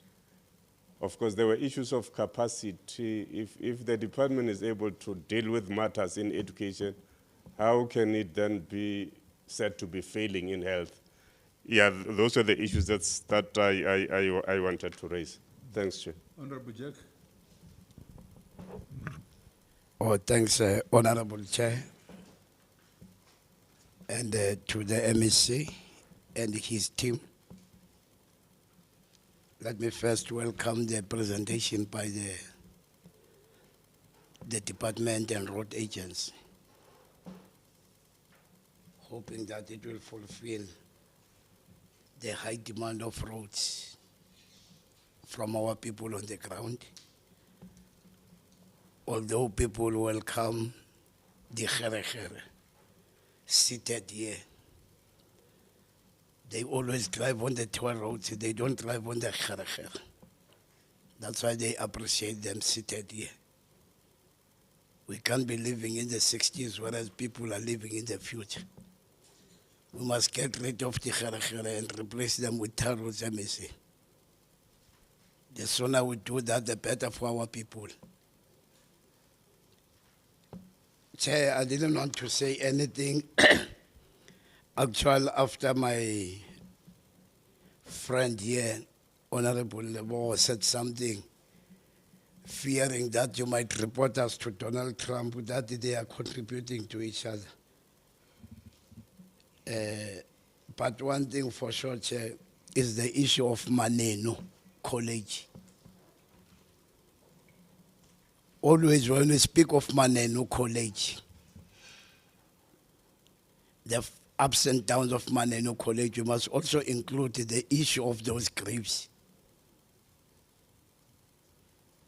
Those graves need to be refurbished in that same area, depending on the families, or needs to be transferred, which is a process. And in Maneno College, Chair, we saw some discrepancies there. And there was no reaction from the department in terms of how do they handle the shoddy work that we saw there. Instead, one of the members of the department defended the shoddy work by saying there's a certain procedure that they must follow, which could take us some donkey years. And here we were talking about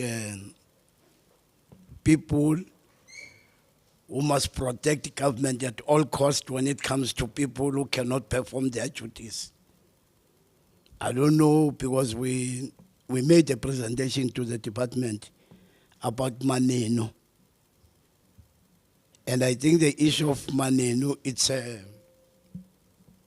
it also shows us here, they speak about the contractor who didn't finish their work and so on, and some shoddy work was involved, but we are not told what consequence management was taken against them, because we agreed that you do not wait for committee to sit with you for you to take decisive decisions about such contractors, even those ones who couldn't do their work for the past 10 years.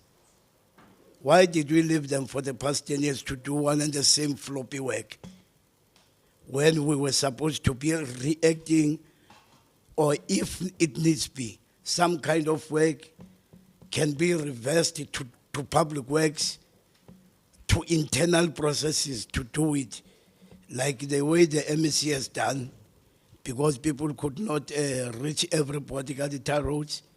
So the MEC said, let me come and cover you with the khere. It was part of Plan B in terms of dealing with this kind of work. And seriously, Chairperson, we agreed when we were from the oversight that the people must not wait for the committee to take those decisions. If a person doesn't perform, you don't need to treat that particular company with a kid's glove, because it gives us the impression that some of you are beneficiaries of that floppy work. And in my last point, Chair, I've got many points here, but it's just a repetition of what my colleagues already said. Is that this thing of private sector not assisting government, it can work. It can work. At whose land are they working at? I think the department needs to work with other sister departments to make them involved in the improvement of the infrastructure. They must be part and parcel of the growth of the economy of the province by building proper infrastructure with the department. It's correct, Honorable Ham, by saying the same mines, they are using the same roads, and they are the ones which are using bigger machineries to use the same roads. But they contribute even less than they were supposed to contribute, if they contribute. Because not all of them, we must have a blanket approach of making them to be part and parcel of the building of the infrastructure in the province. Thank you, Chair. Honorable Sokwe.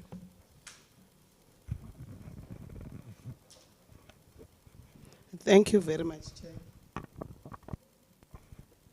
Thank you very much, Chair, and I want to thank the presentations as been presented by RAL and Public Works. Chair, I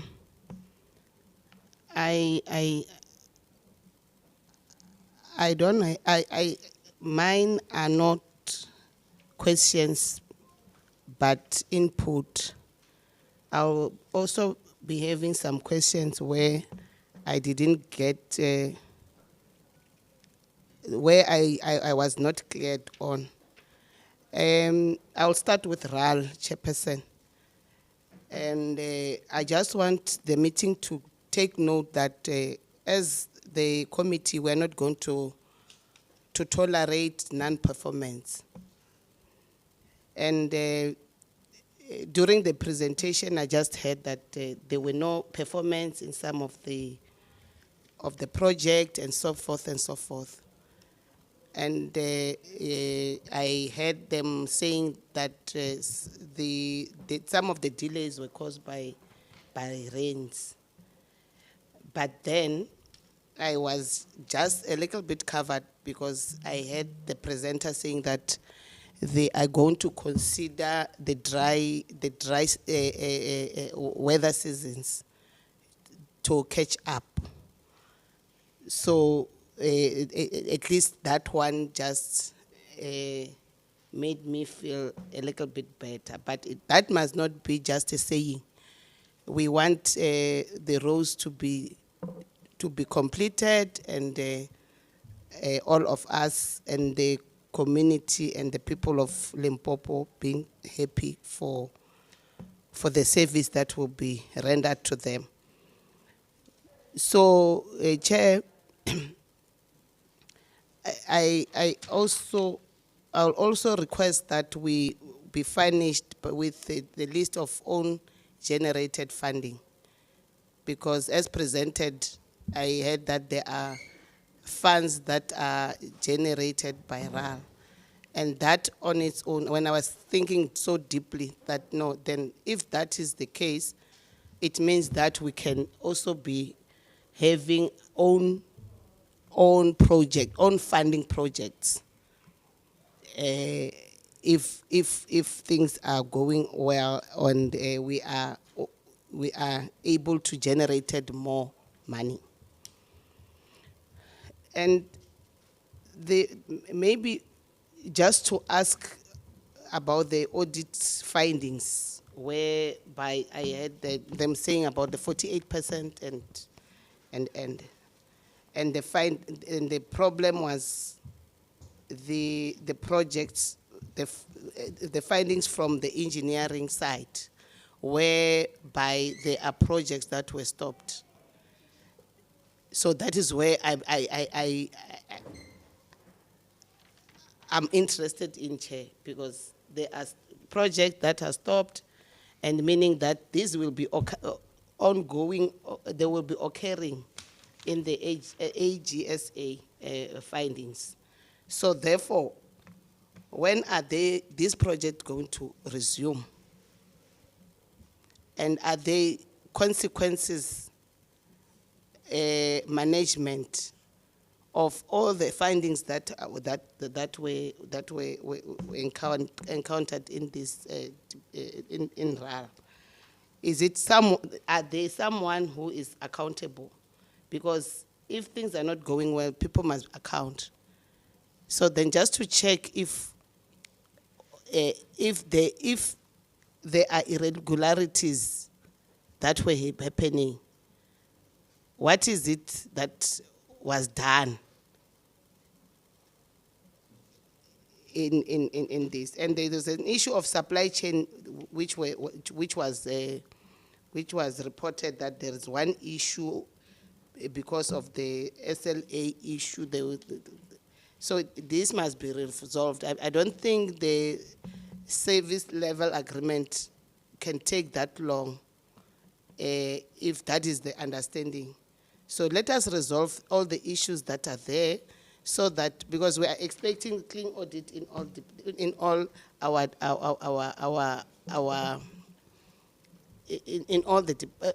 our department. So please, we expect clean audit in RAL, and therefore please make sure that all systems are in place and everything is attended as soon as yesterday. Chair, I want to also ask the MEC, just because during this thing of Mangenu is repeating itself. So just to ask the MEC, if possible, the MEC should adopt this project. It must be his project, because to us as Limpopo people, this project is very key. There is no way that we can find Mangenu being closed because of some things that we can be able to attend to. So all of us here, we know that Mangenu is a training college where our traffic officers go there and trained. And the whole of Limpopo, they go there. So if it is allowed, now I would suggest that the MEC adopt this project, because this project, honestly, it needs a serious and urgent attention. And then now, Chair, just to give an input, we had a discussion as the portfolio committee. Okay, it is okay. We are always dealing with roads, but there are other form of transport that people can use. Just for an example, Chairperson, the railway. There are a lot of railway that are there. Is it not possible for the just to look into it? I'm not saying that maybe it must be done like now. Just to rehabilitate the current what we have now. The Poro Cheribenglich what we have, and that will also assist us in a form of transport. We also have airstrips, Chairperson, in most of our municipalities. I will talk to the municipality that I'm coming from in Mosina, and you will agree with me, Chair, that Mosina, we have this the biggest, if not the second in South Africa, port of entry, where there is an airstrip, and the airstrip is in the land of public works, as far as I know. So is it just to plan ahead, the department to look into it? Why don't we at least develop that airstrip and make it an airport, if possible? So those are some of the issues that I wanted to raise, Chair. And again, the last one, Chair. As the committee, we visited Lemana, and I just heard during the presentation this infrastructure management between the two departments. So we visited Lemana. Everything was done.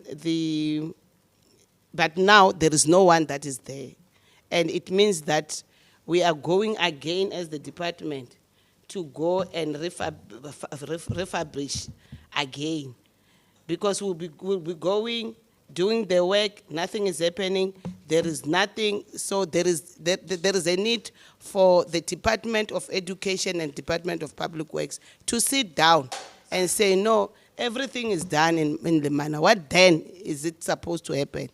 Because there is no one there. We even proposed that there must be a cleaning. People must just go, people from public works, these people for EPWP must go and clean that training college.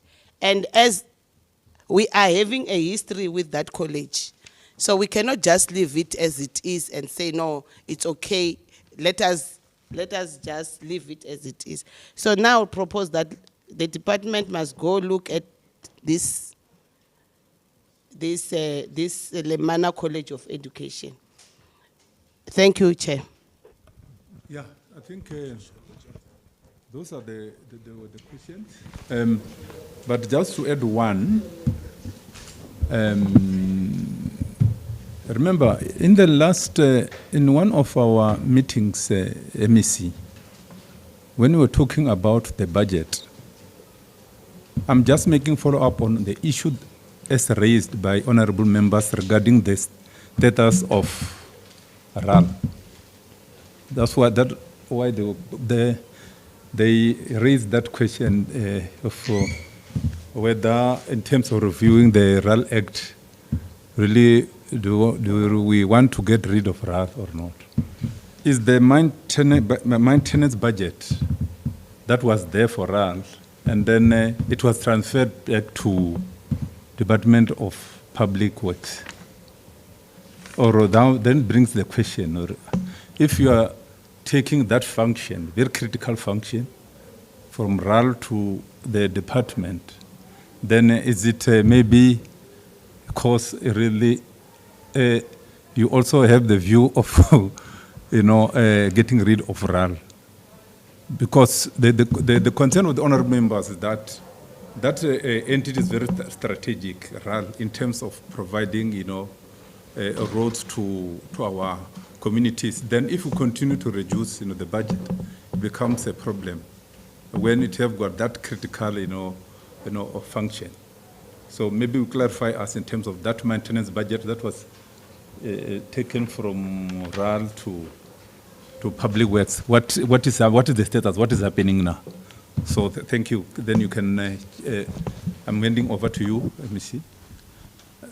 No. Let's.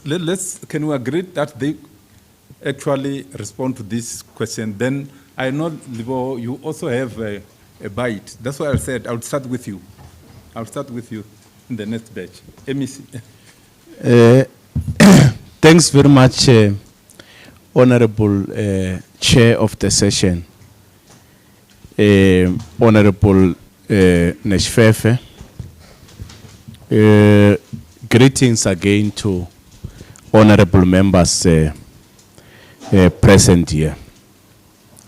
Maybe let me start by indicating that the department, or as the Department of Public Works, Roads and Infrastructure, we do respect this important committee of legislature, and we remain committed that we will indeed make the list. I want to start there. Make the list of properties available on the agreed date of the 30th. And I want to assure this committee that as the executive authority of the department, I will not allow a situation where the department find itself not meeting the set deadlines for the submission of the report to this committee. And I want to also take this opportunity again to reassure the portfolio committee through you, Chair, that we remain committed to ensure that we render the much needed service to our people.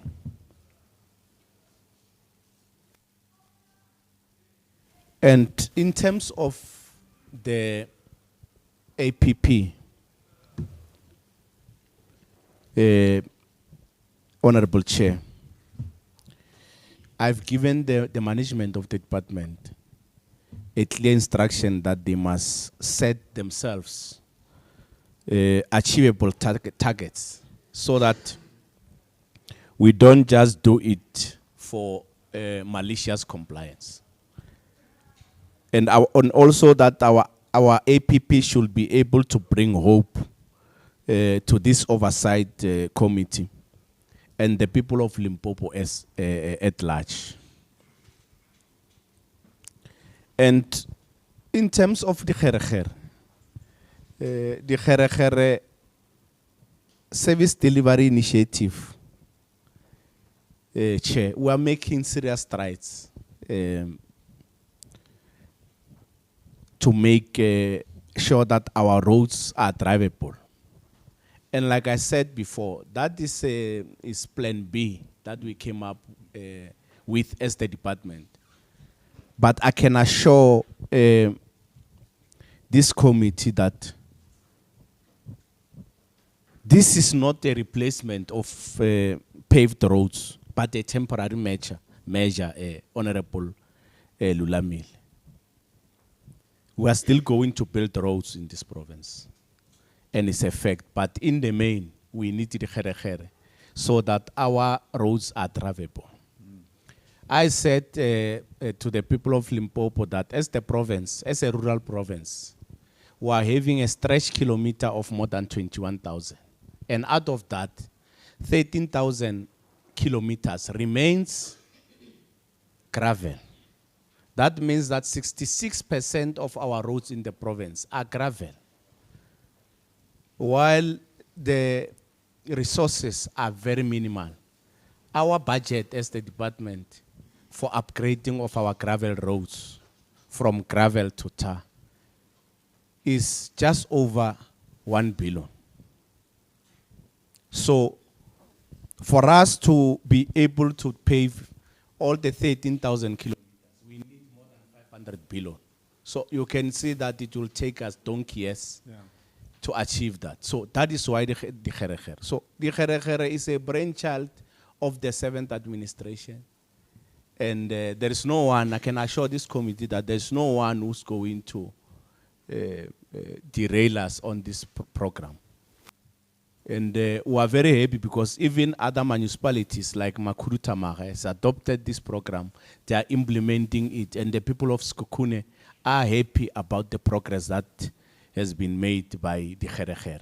So the khere is a program that we are going to defend. If there are those that are saying they are not comfortable with it, unfortunately, is where we are now, and we can't just fold our arms, even though we see that we are having serious challenges of our roads infrastructure in the province. Our people do understand that we don't have enough resources, but in the main, they are saying to us, what are you doing? Because we just need our roads to be drivable. It's very painful. There are some of the roads that are not drivable, even especially during rainy season. And it is very difficult for even our kids to go to school. So we are prioritizing those type of roads. And I can assure this committee that we have enough resources in terms of yellow fleet.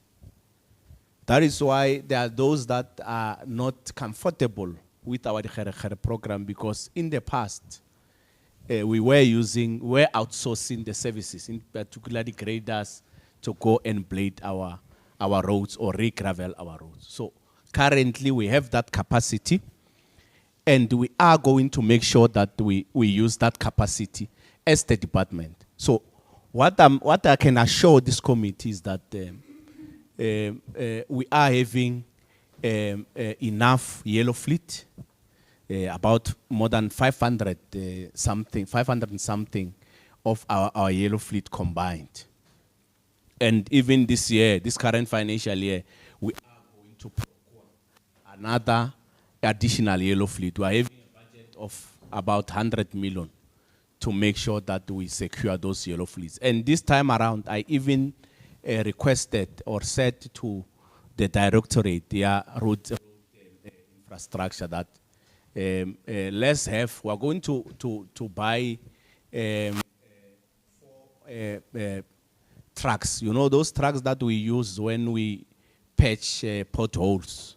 There is one of that kind in Mogalakwena municipality. So taking advantage that we have hired staff now, road workers and all that, we'll be having those trucks so that we fast track the issue of patching of our potholes in the province. We're going to add more graders and more tippers and all those necessary machinery to accelerate this important service delivery initiative. So the khere is here to stay, because as the province we are struggling. I want to also take this opportunity to take our honorable members here to town, especially about our entity, Road Agency Limpopo. It's just that change is painful, I understand. Because we came here, all of us were not happy about what is happening at RAL.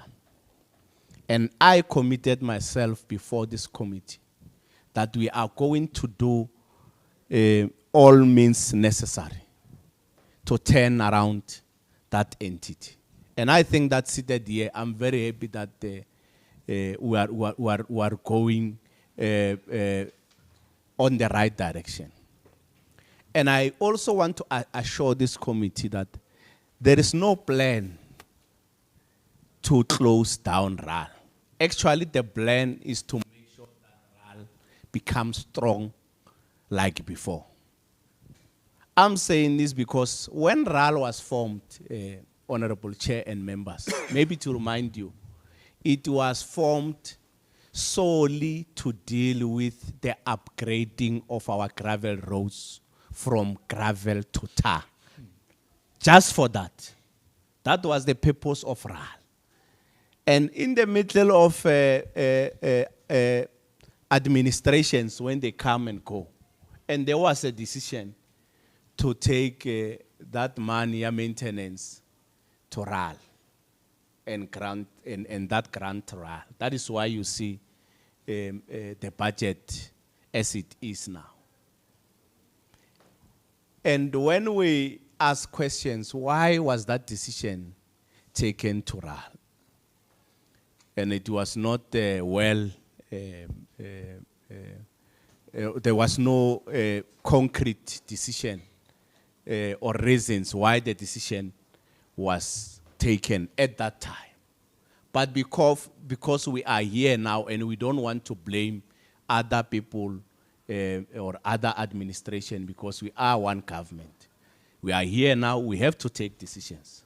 I've taken that bold decision to make sure that I reverse that decision that was taken, because it was not in the interest of why RAL was formed. And colleagues here must know that RAL is not a department. And previously, even outside the Honorable Lulamil, it was seemed as if RAL is one department somewhere and Department of Public Works is somewhere else. Some people were not even sure whether RAL is reporting to the department or the department is reporting to RAL. That was the situation. And we make it very clear that RAL will remain the entity of the department, like any other entity in the department, like your leader, like your girl, it will remain an entity of the department. So what we are doing there at RAL, even if colleagues can remember here, in the last meetings, when we were asked about the overcommitment and the regular expenditure, we said that one of the issues that makes or made the entity to do a lot of irregular expenditure and overcommitment is that they were doing what they were not supposed to do. The money of maintenance at some point were used for other things. Like I reported here in the last meeting, that even the Weliswize bridges money were used for other things. But we have passed that stage. We are here now. We want RAL to solely, with their staff there, with the engineers there, to focus on upgrading of our roads from gravel to tar. That's where we are. Because we're also doing a duplication.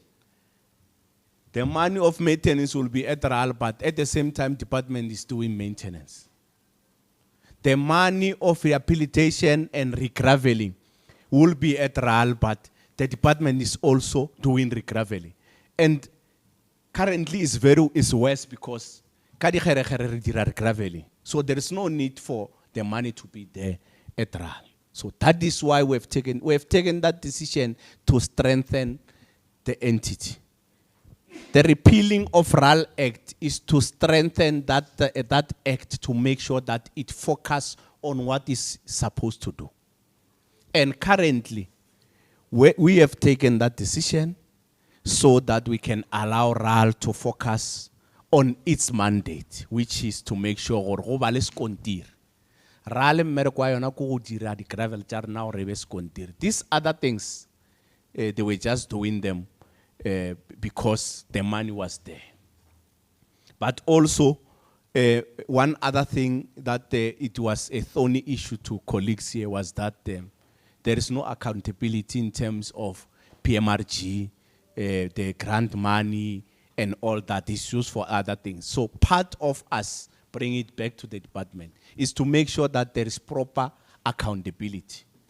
When RAL is saying to us, or no, Nerdira 1, 2, 3, 4, we are saying to them, can you bring all the documents, necessary documents that we have done 1, 2, 3, 4, so that we can then pay. So those are some of the measures that we have put to make sure that we strengthen the entity.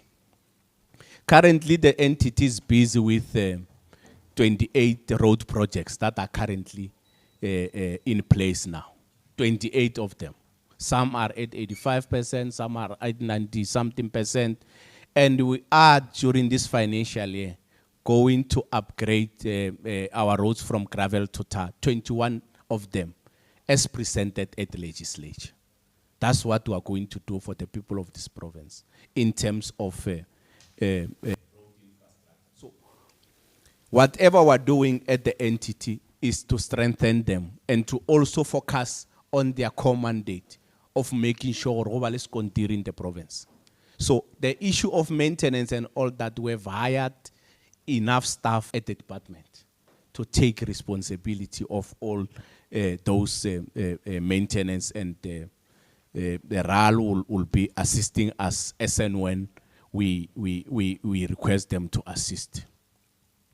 Currently, there is an SLA that we have signed between us and RAL to make sure that as our entity, there will be implementing some of the projects as and when as the department will be advertising the panel to be responsible to whatever RAL was responsible to do in the past, which according to me and how RAL was formed or was established, they were not supposed to do. As our entity, we are going to work together with them, but the finances will remain there so that we can be able to be accountable as the department. So RAL is like any other entity in the province. It will remain the entity of the Department of Public Works, Roads and Infrastructure, and we will remain the shareholder of that entity. There was an issue here about a railway.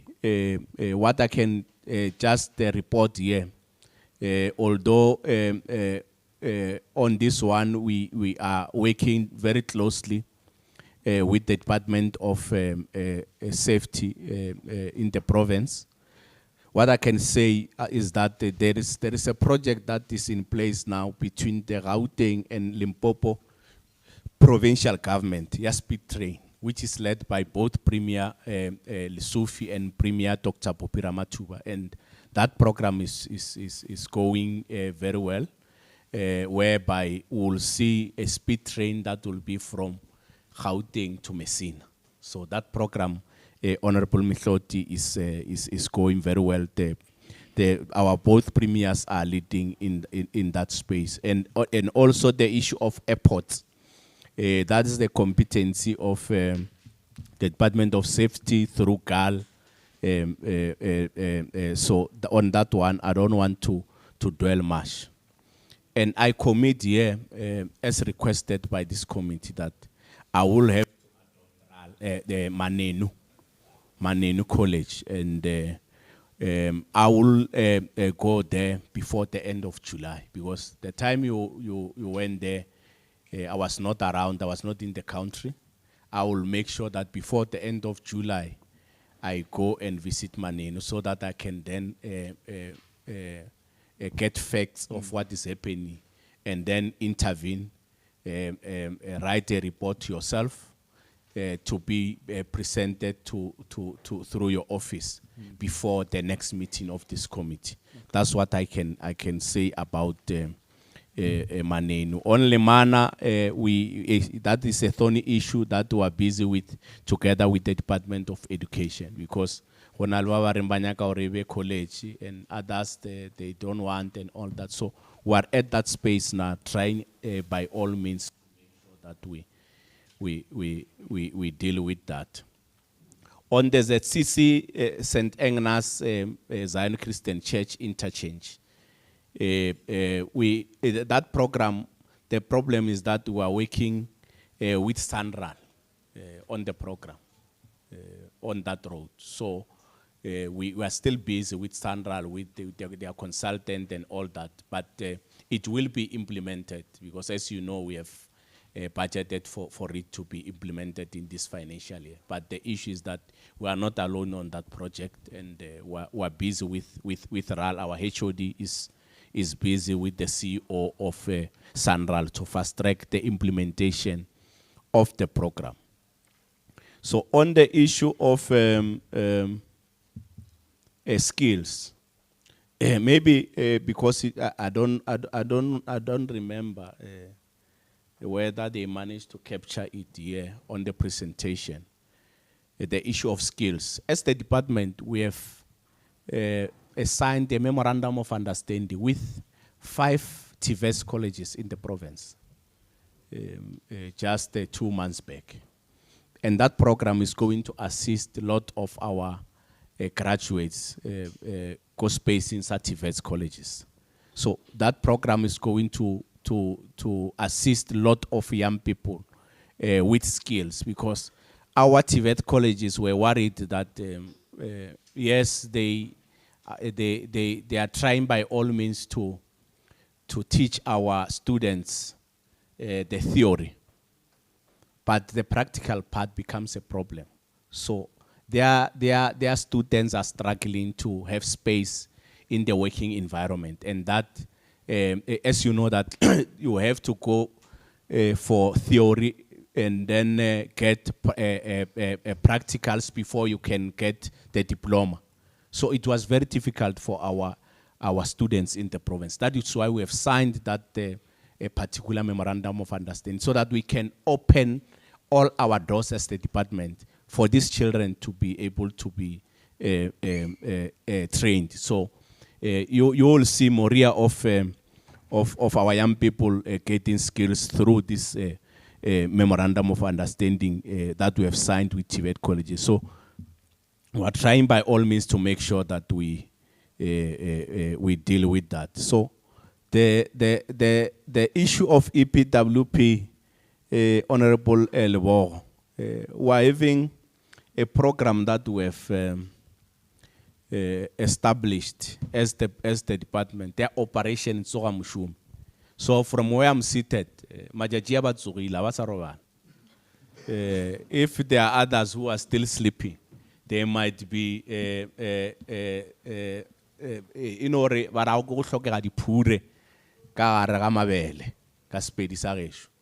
are still stuck somewhere, if there are still those EPWPs who are still sleeping. But from where I'm seated, I'm having that program, which is doing very well. The program is doing very well. That like I don't spend a week without visiting one of our cost centers, because as you know, that cost centers are very key, even more than the head office or the district. The core of the work is done at cost centers. Even this week, I can report to this committee that I woke up around 4:30 so that I can then be at one of our cost centers in Skukune before 7 o'clock. And I was there with my register, taking notes of who's coming to work late. And I managed to go to 2 cost centers. And fortunately, I was also impressed about the commitment that our workers have this time around. I can assure you that through our programs, honorable members, we have managed to bring back, Honorable Chair, the morale of our workers in the department. The morale is very high. We are having men and women who are even working during the weekend.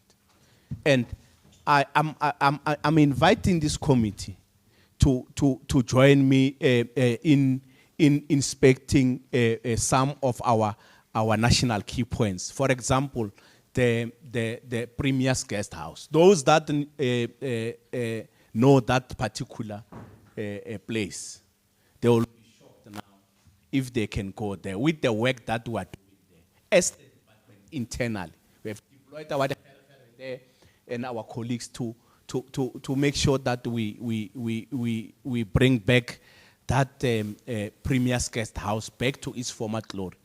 Just for one reason, so that we can then save a lot of money that we are paying in hotels. There are some of the meetings which Premier said to us that there's no need for her to go to hotels.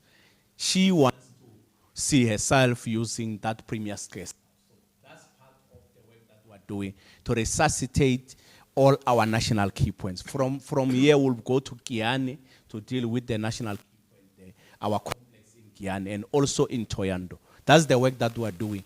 And mainly, our focus is to do the work with our own internal staff, because in the 8 months that we've been here, it's a fact. We have managed to hire 358 people permanently in the department. And that's a record, and we as the department, men and women who were working tirelessly to make sure that they make that happen. Before the end of this September, there is a circular now, would have hired 95 people permanently.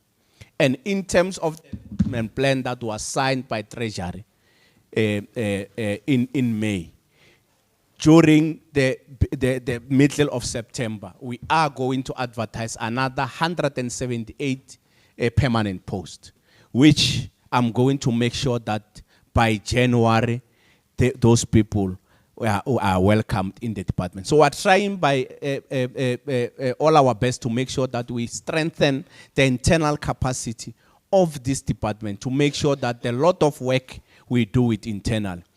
The report that we are going to be submitting here of the immovable asset and all our properties, we want to make sure that with the staff that were recruiting, they are going to be able to go to those particular properties and make sure that they take care of them.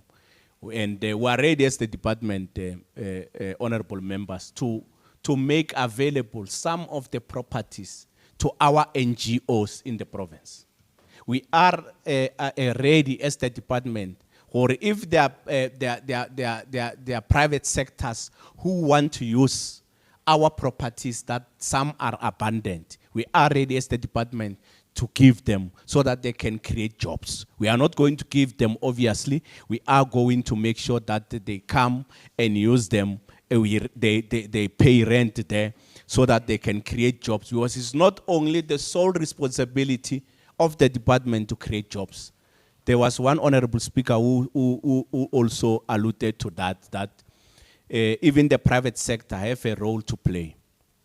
On the public-private partnerships, seated here, I can tell you that yes, there was the morale was down from our public-private partnerships, in particular mines, because during our Indaba in Cape Town, we have met with the mines. Some of them, they were saying, hey, Lena, even if we give you money, you do other things other than upgrading our roads or what we have agreed upon.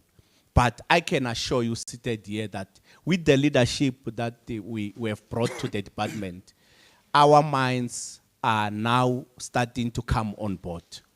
I'm saying that because they said to us that they are comfortable now with the leadership of the 7th administration, as led by Dr. Popira Matua, that we are going to make sure that we account for each and every cent that they will be giving us. You must know that private sector deals with confidence. If they are not confident, they are not going to be to come on board and invest. So now they are able to come on board. And I can give one example that we have recently signed with the Venetia mine to deal with road Yako El Dorado, Lebotai Bosch in Blowback, and with other ones, Honorable Chair, in Musina, where they are operating as Vanesia Mine. We have also signed with Palabora Mine that are assisting us with other roads in that particular district of Mopani. We have met with Anglo Platinum 2 weeks back with Magalakwena. They are also ready to come on board and assist us because they are currently assisting our municipality in some of the projects and the roads in that particular municipality. And we have also opened up to those municipalities that have capacity to can implement some of the roads, the D roads for us. We said to them that we'll devolve those roads to you so that you can be able to implement those particular roads on our behalf. So these are some of the issues that I said I want to touch on. Or on the issue of visits outside the province or outside the country. Yes, it's true that we had we received an invite from the Minister of Public Works, Public Works and Infrastructure, Minister Dean McPherson, where we accompanied him to the Gulf countries, Dubai, Saudi Arabia, and Qatar, those Gulf countries, where we managed to meet with the local government there, where we've also met with those that are responsible for water, sanitation and public infrastructure, women settlement and public administration. And what we've even noticed is that there is a willingness to come on board to the country to invest because they said to us that we are happy with South Africa. There is political stability. We are going to come to South Africa. And they said to us that there are some of their companies which are busy or they've invested investment in South Africa. So we seated here, we're comfortable that they will come on board, but also to learn the best practice on how to deliver quality, because those countries have quality roads. Like the visit that we had the last week or 2 weeks back, where we have accompanied our Honorable Premier Dr. Popira Matuba to China to the infrastructure conference, where we met as the countries around the world, sharing the best practice on infrastructure, not only on roads infrastructure, in building and other infrastructure. So we have also learned much on how the Chinese turn around that particular country. As you know, all of us, that China was one of the poorest countries at some point, but in 30 years, they managed to be the second big economy in the world. So we have managed to see some of the road infrastructure that they've done. Some of them, they've even said to us that they will love to come and share with us in the country the best infrastructure. And one of the issues that I think we are going to be piloting very soon is what they are using when they do regraveling of their roads. The substances that they are using when they are doing regraveling of their roads. So together, as led by our Honorable Premier, in some few months to come, we will be doing that a pilot, whereby we have noticed that, yes, we are doing a good work through Ikhere, but because, as you know, about these issues of climate change and all that, like what happened last year, where we had floods and all that. So at some places, we have to go back and redo those roads. So using the substance that they are using that side, which they are going to pilot in the country, our roads will start to be strong, so that even during those unfortunate situations, they still become intact. So those are some of the issues that we've learned from that particular country. So in whatever we have done here or we have presented here, our commitment to this committee is that we are going to try by all means to make sure that we do away with irregular expenditure. We are going to try by all means that the 1.3 billion that was committed at RAL, it will be for the very last time. It will never repeat itself while we are here. We are going to try by all means not to overcommit in this financial year, while at the same time we are not going to do anything that seek to underperform or underspend, because if you underspend, obviously it means that you then return the money back to national coffers, which I don't think the people of Limpopo will be happy with us. And that was even the instruction from the church, that we must make sure that we spend all the money. Yes, I agree with you, Honorable Machete, that we can't be celebrating that exhausted all our grant money. The grant money must speak to the service delivery on the ground. Whatever we've spent, every cent that we have spent must speak to the service delivery on the ground. We can't be celebrating that we have spent all the PMRG, but when you go to service delivery, then there's something else. So we're going to make sure that we continue to deliver quality services to our people in the province, in the space of roads, in the space of properties, in the space of all that this was supposed to do as the Department of Public Works, Roads and Infrastructure.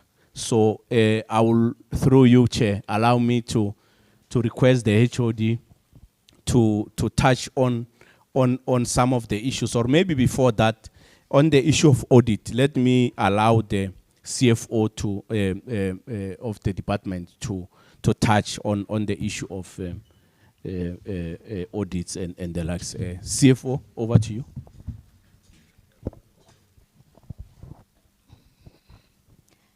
Thank you very much, Honorable MEC, Honorable Chairperson, and honorable members. Good afternoon. The audit of 2024-25 is underway. We had a meeting with the Auditor General this morning at 7:30 with the executive management. The audit findings for 2023-24 financial year were able to resolve all of them by the end of December 2024. We are just now awaiting the audit of 24-25 to say the work that we've done during the whole of 24-25, is it going to help us improve in as far as the audit outcome is concerned. And for now, up to now, Chair, we're hopeful that indeed we will be able to improve on our audit outcome.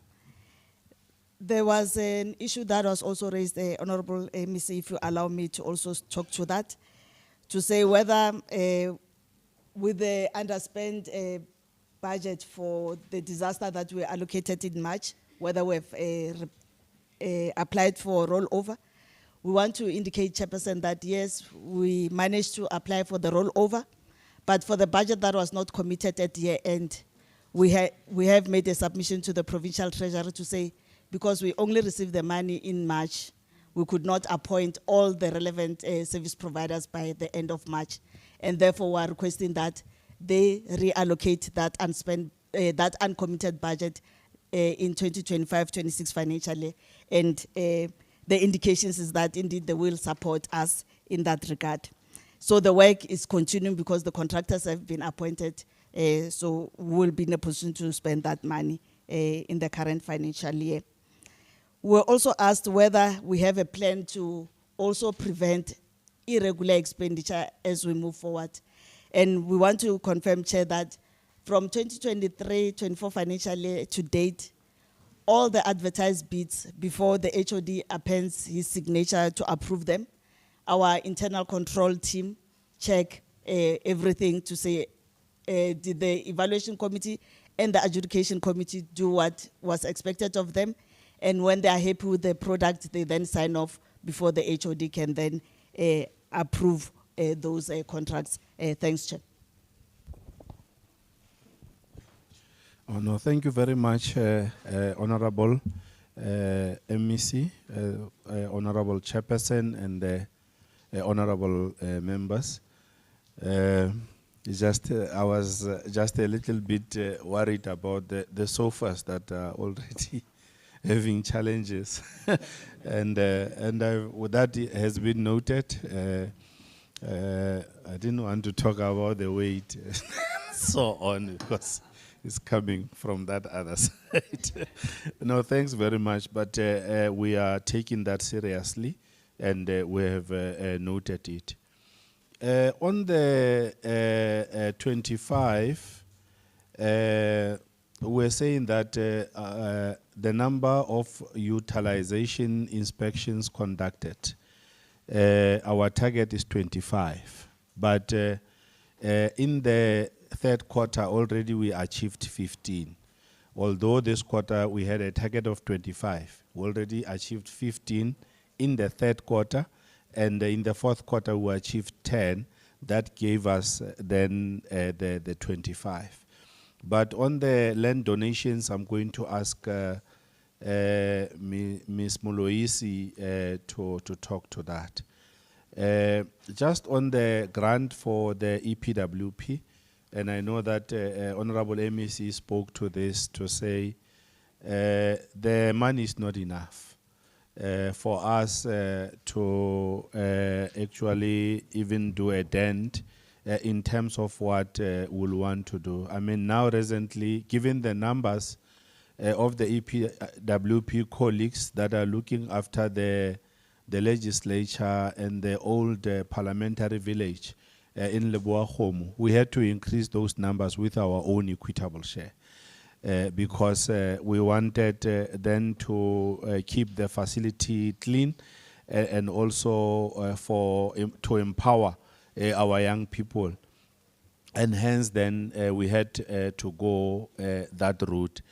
And in terms of the nature of the program, is in such a way that some of our colleagues, when they exit this program, they can actually go straight into business.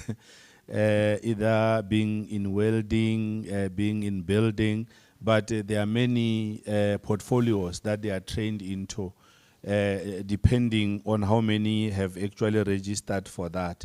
And therefore, complementing also the service level agreement or the MOU that we signed with our TVETs, this is really going to go a long way in ensuring that our people are able to even become employers themselves moving forward there. On the roads performance, when we were talking about the underperformance, it was mainly on the number of full-time equivalents. That is the hours that are spent by our EPWP as they are doing the work. And we're saying this was there were stoppages as a result of weather, and hence we could not really reach those hours. But in terms of the targets for roads only, and I will want to share them with the portfolio committee to say, for blading, we set ourselves a target of 40,000, and we achieved 55,647 kilometers. And the Dikgaregere program came not at the beginning of the financial year. It came in during the financial year, and we managed to surpass that target. On regraveling, we had a planned target of only 45 kilometers, but we achieved 132 kilometers. And with pothole repairs, our targets was 325,000 square meters, and we achieved 519 of 1,000 square meters. I was just sharing to say that we have actually achieved, as far as roads is concerned, we didn't really have any challenges. You know, on the question of staff, Honorable Chairperson, for our immovable assets, just to say, you know, in overall, our department has been, I don't know, understaffed, and even the structure is not that responsive. And I think we've been sharing this with the committee over time. But we have now started the process of relooking into our structure. And now that we have our strategy in place, and we know what we want to achieve, the structure is going to then fit nicely because we know what is expected from us. We are allocating 100 million each year towards a yellow fleet in the province, in our department, and will be procuring again in the current financial year in line of that. In line with that. On the alternative materials, an example of the fly ash was shared here, that as the department we have visited our Medupi. We have been also to Kusile, trying to go and see this material. And there's a team, a technical team that we have put together that is studying this further in terms of us using these other alternative, cheaper materials to assist us in rehabilitating our roads in the department. And Mr. Checho is spearheading that for us, and he can actually come in as well and talk to it. On the claims against the state, we are trying our best to reconcile with Roads Agency Limpopo as the department, and even the road accident fund, and it's just that advocate is not here, but on our side, we're ensuring that we're able then to realign so that we don't duplicate those payments there. I think on the Lebone payment, I will ask Ral to come in, because I don't know if we have that case in the department, if we have noted it. There was a question on the solar for the 15 houses, and unfortunately that is not in the plan to put solar at those houses.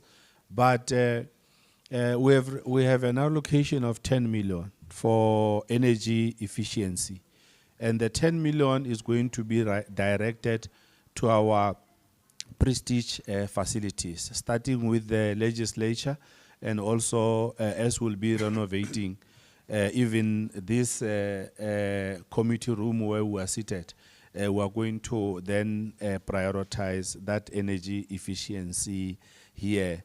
There was also a question, Honorable MEC, on the APP for the department, that we are not implementing the projects for the Department of Health. It is still like that.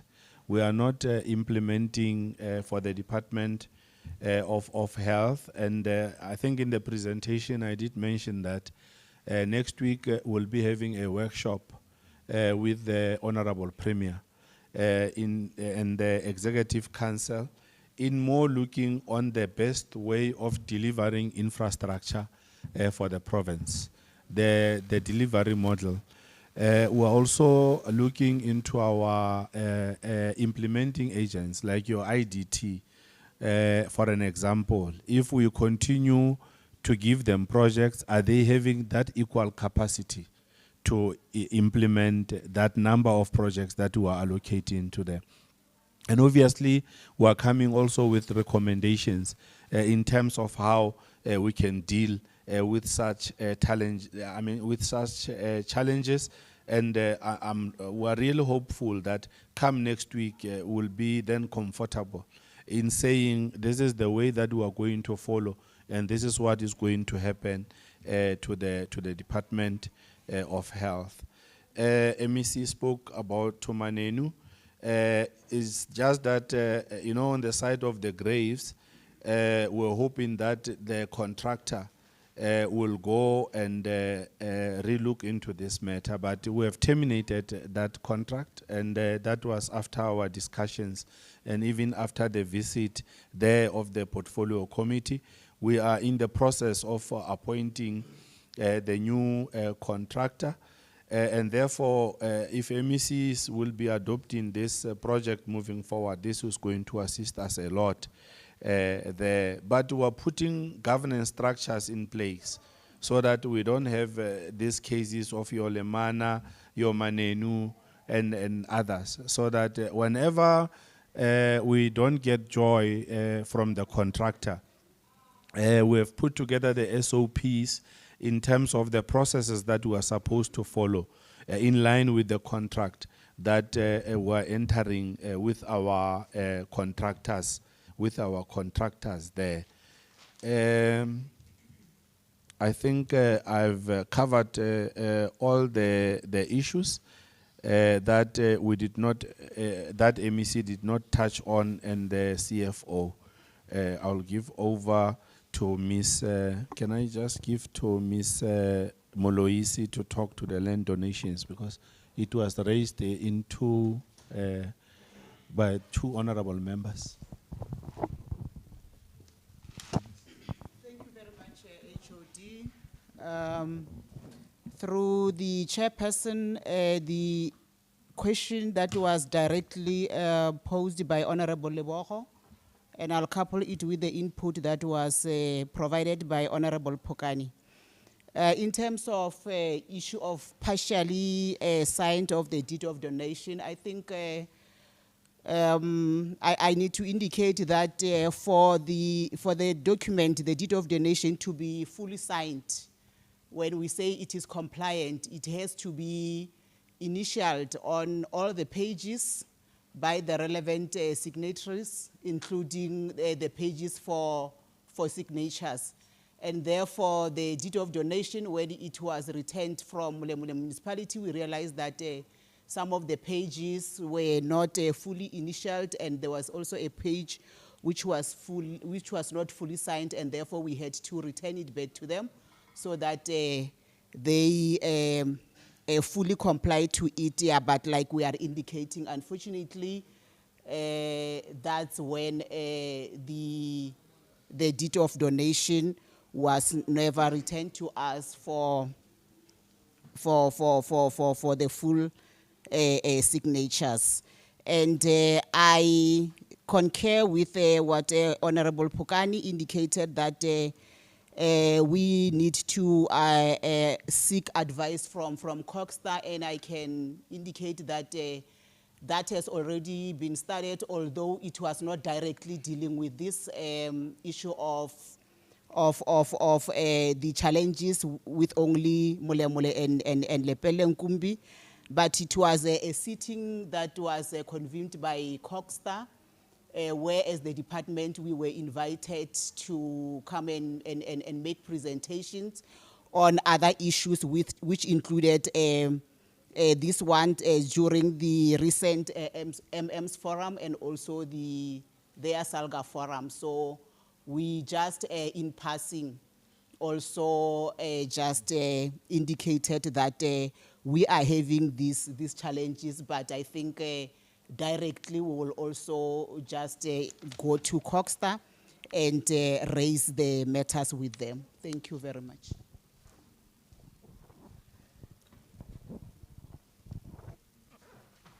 Thank you very much, Honorable Chair. In terms of the use of alternative material in the province, as a department, we've already undertaken a study on that using the CSIR, so we are working on it. Like the HOD has already said, there is a technical committee in place. It's comprising of ourselves and RAL, and also are bringing in the academic institution, University of Wits, as well as UJ are also working on it. So we are hoping that with time we'll be able to reduce our roads construction with close to 50% once we are able to exploit this to the fullest. Thank you very much.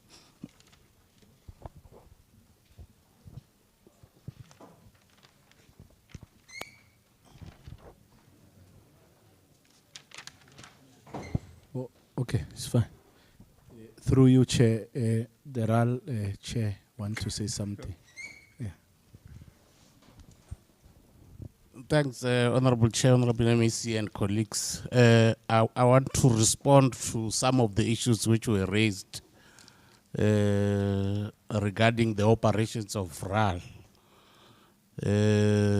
One, Honorable Helm, relates to the acting positions, especially at executive level.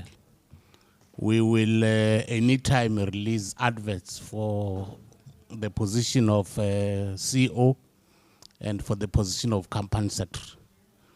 And then the rest of the positions, we will release them later. Board committees are in place. We have just concluded everything as it relates to the committees of the board, and we are happy that they are now up and running, all of them. The Honorable MEC did talk to the issue of the ZCC interchange. We are equally worried about the slow pace of the project ourselves. And we are in constant contact with SANRAL to fast track the process towards the starting of the project in question. One of the reasons that they are stating, which has caused a bit of some delay, is that the project scope extends beyond the existing road reserve. But as I've indicated, we are in constant contact with them, and we want to make sure that all these stumbling blocks are attended to as a matter of agency. I agree with Honorable Jack on the contractors who are performing below the level that we expect, and we are doing everything in our power to attend to that particular challenge. We have terminated the services of 2 of them, and we continue to monitor very closely the operations of all these contractors. Honorable Muthope, on consequence management at RAL, I think we reported, Honorable Chair, in one of the engagements with the committee, that on the 19th of August last year, at the level of the executive, we were received by 6 executive managers.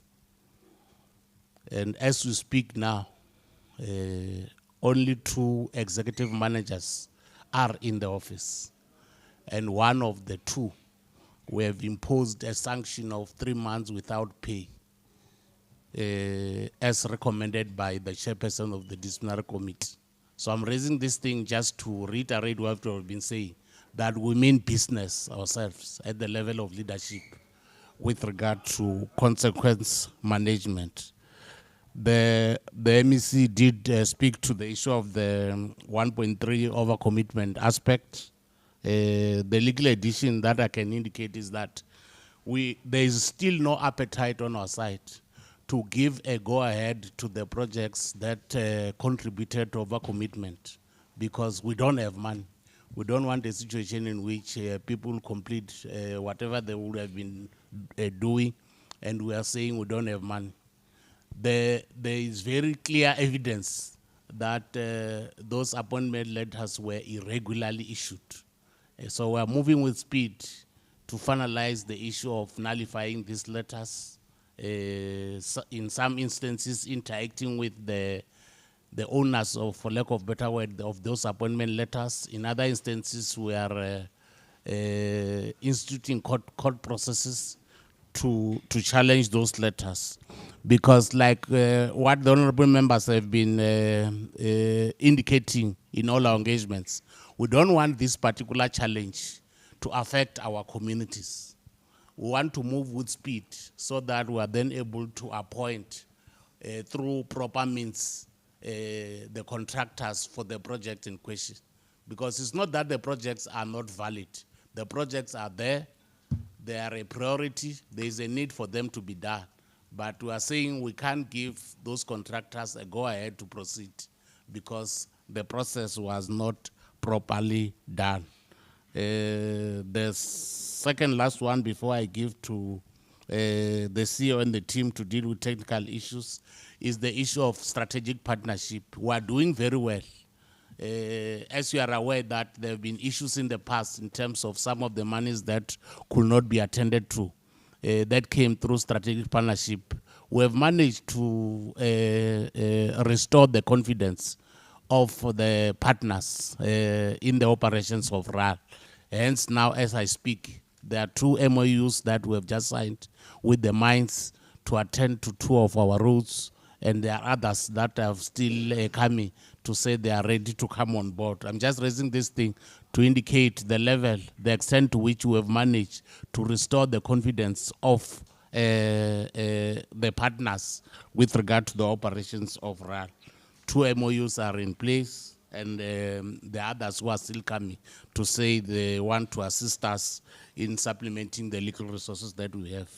Through MEC, can I hand over to CO to deal with some few technical words? CO. Thank you, Chairperson. Once again, good afternoon to the Honorable Chairperson and to our MEC. I'll just deal with a few issues that were raised by honorable members.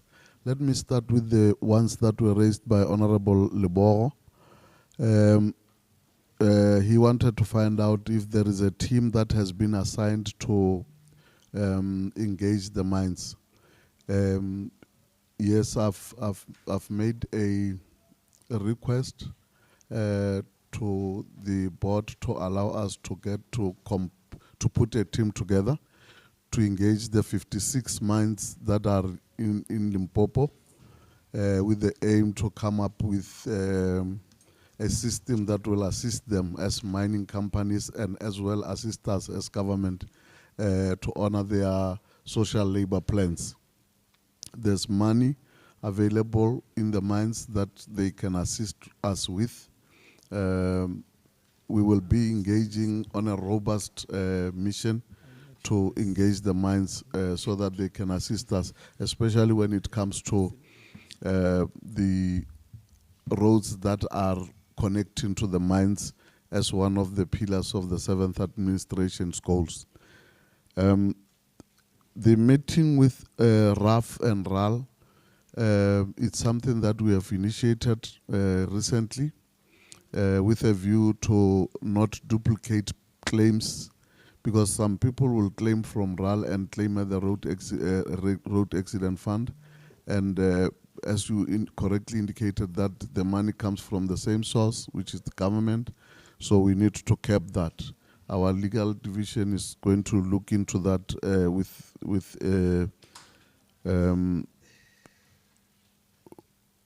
with certainty so that we do not find ourselves wanting. Honorable Ham, the issue regarding R41, it's an issue for concern. What we will do from here, we will ask our engineering department to go and look at what is happening in that road in particular. The reason being, some of us who have driven in that road when there was a Marula festival that side, we realized that there were a lot of potholes and there were a lot of trucks traveling from Palabora towards Hoedspruit. As you can correctly remember that R71 belongs to Sanral, so but this one belongs to us as a province. Then we will have to look at it. What are the measures that we can put in place? What engagements can we get into? As the Honorable MEC has alluded that there is an engagement or agreements with PMC, if they can, or forms FOSCO, to see if they can't come on board and assist us going forward, so that we improve maybe the road to suit the load that is coming from the trucks. But it's something that we can look at. Furthermore, you indicated that there's money at SETAS, SETAS.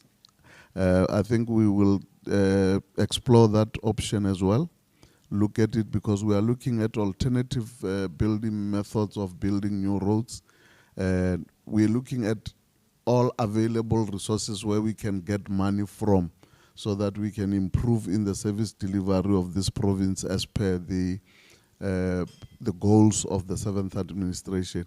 We will work day and night to make sure that we achieve the goals within the parameters of the finances that we are allocated in a financial year, so as to not overcommit and not to hamper service delivery to our communities. Honorable Machete, I think yours was dealt with by the chairperson of the board, Honorable Pokwani as well, but maybe perhaps on Honorable Pokwani's issue, as RAL, we have so far, out of the 9-point-odd irregular expenditure, have managed to get a condonement of about 3.9 billion. We are working hard. The team that we've set up is working day and night to deal with the 5 point ever that is remaining. There's progress that is being made. We believe that probably in a few months' time we will be reporting something differently based on the engagements that we have been having. Honorable Jack, I think the chairperson has answered those, and so is Honorable Mihloti.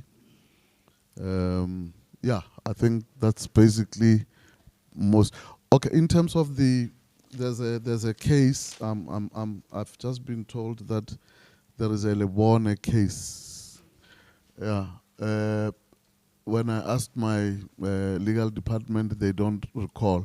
Let me try and investigate between our legal department and the department's legal division, and then we will report to the committee at a later stage with regard to that. Thank you very much.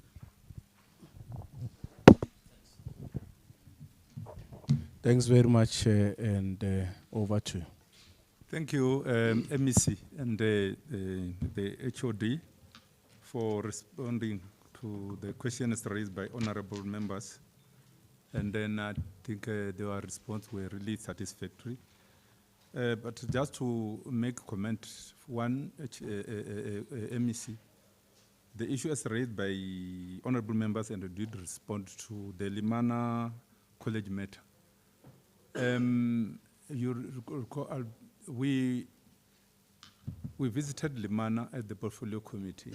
One of the we resolved that as the portfolio committee will convene a meeting with our counterpart, the Department of Education portfolio committee. It's just because of other competing programs. We were supposed to have already convened that matter to reflect on that project due to this thing, reprioritization also by the community. So we will move with speed as the portfolio committee to make sure that that is done. We have the meeting with the portfolio committee so that we must have a, informed recommendation. And then the issue of the call centers, as you alluded to, MEC, that is also our priority at the portfolio committee. We visited one call center in Makado, which was in a very dying state, very dilapidated. So, and we should appreciate the intervention made, that the employees there have been relocated temporarily while that area is being attended to. The same should apply HOD to other call centers, or the other call centers must all be improved. There should be a serious intervention. The IDT performance, MEC, you recall even in our last meeting, the honest truth is that the IDT is underperforming. All the portfolio, all departments are complaining about the IDT, the performance of the IDT. We also belong to other portfolio committee. When you're there, they are to raise these issues. So I think as an entity implementing, on behalf of the province, I think we need to review that mandate if we really want to fast track the implementation of all these projects by ADIT. The fact and the confirmation is that they are underperforming. So why do we stick to one, service provider while we could maybe have an alternative? So that is it's in your domain, MEC and the HOD. We are serious about that. Then I think we are also should appreciate chairperson of RAL in terms of the report that we are receiving, and thank you for your proactiveness, in particular with the condonment of the irregular expenditure. So although much work needs to be done, so like we've agreed as the portfolio committee with yourselves that in every meeting we'll be tracking progress on the issues, all the issues that we've just raised, and we know we have men and women who are equal to the task. So we no longer have luxury of time, but I will check with our honourable members if there's one issue that you feel if it's not responded to, we would not have done justice. I'm giving you a minute. Honourable M. I have a lot of roads that I need the report on. What must I do to get information about roads, like the D4, that one from Okari to Vigo? So all I need to do is need the contact person who can give me information on the roads that is not finished. The northern road that is to do with northwest. All those roads, I don't get information and I need feedback. I need to give feedback. If I can get the contact person, I'm done. Okay, that will be done as soon as we close. And then who else? Honorable, no. It's honorable only, Libo. Yeah, okay, fine. I'm giving you a minute, then we'll conclude. Thanks, Chairperson. It's unfortunate that you conclude in that manner, because the initial approach was that we will deal with the fourth quarter and deal with the APP and come to the RAL reports. So you allowed members to introduce a new approach, because I would have raised all the questions and inputs that I wanted to do on the initial set. So 1 minute will be unfair, because I noted and I was guided by your decision, and you allowed members to. I agree, Honorable Lebo. Can you raise So that, those, yes. Can you raise those questions? Yeah, there are not many. Amongst them, Chairperson, is that there was mentioning of the Musina Makado SCZ project in one of the reports here. And just recently in the news, it was reported that there is a company called Siamo or something like that, which has abandoned the site and apparently is taking government to court. It was part of the companies which are doing bulk infrastructure, and I think roads are included there. So how do you come on board on the SCZ, including the very same matter that I'm referring to, which has been on the news just a few days back? And a lot of monies were paid sort of in advance without work being done. Chairperson, we note that over 20 projects are going to be embarked upon. However, the 20 projects, if you check, you take 30 kilometers, you divide it by 20. That is what we are going to be subjected to. Hence, we need to prioritize sourcing of funds and partnerships, because it's only 30 kilometers which is going to be attended to in terms of the available budget. So you will find 1 kilometer in Lukurung, 1 kilometer in Vembe, and by the time you get to the second route, those roads are actually damaged. So we have a big problem there. And I wanted to also get update. When are we going to complete the relocation of Sekhukhune offices? Because you find a person driving from Beggarsford to come and fix a meter, Eskom meter, or any other service in Leboahomo. So that is punishment to the people of Sekhukhune. I noted a number of schools on education infrastructure, like the old days, Liduma and so forth, which have been on the departmental agenda for many years. And yet you have your designers or architects who give you wrong designs on Naledi Yameso school. It's a special school. and people give you wrong designs and you appoint them and it affects project implementation. So who bears the costs of redesigning and so forth? Do you appoint these people and they do desktop copy and paste setup without physically going on site? The MEC presented at one stage the ECD reports, and I'm not seeing anything on the ECD's reports under education as you're presenting here. We note that young people are being hired, but because we have shortage of personnel, I did not get clarity on that. On your assets division, just run a project, massive project, hire young people to go and look for state properties. So that when you present the report next week, already people are preparing to get into the field to go check. Where gates are locked, you must tell police to go break the gates and we check who is there. Because part of your budget, which could be going to roads and other important things, is paying for services for those hijacked properties, and we can't allow that to continue. We went to Leboa Home EMS. It's closed, Honorable Chairperson. But there's a new structure which is incomplete, and we are told that Department of Public Works chased away the health department, the EMS offices, just not far from the legislature. And that structure is incomplete. So who took a decision to remove health department there, and then who's responsible for that structure? What is going to happen with it? When you go to Mopani, I think it's Letaba Khapan Hospital, there is a big block which is not being utilized, is closed because the contractor abandoned the site. And they are referring to Department of Public Works having issues with that contractor.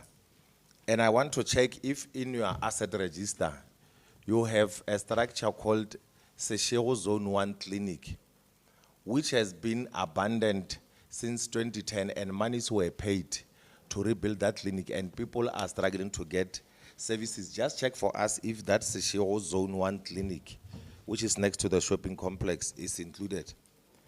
MEC, we need to see machines in action. That machine that you mentioned there of filling or fixing potholes, if possible, let's have that machine per cost center so that we reduce the turnaround time for fixing potholes. People get used to potholes like it happened here. We're used to this damaged old chairs, and we didn't see the work that you did. So if you have such machines per cost center, and we know that within 24 hours the pothole is reported, it will be attended to. That will help. And in our roads, let's also work on introducing time zone for trucks, because that also complicates your legal budget. You don't know what causes accidents and what is happening in our roads.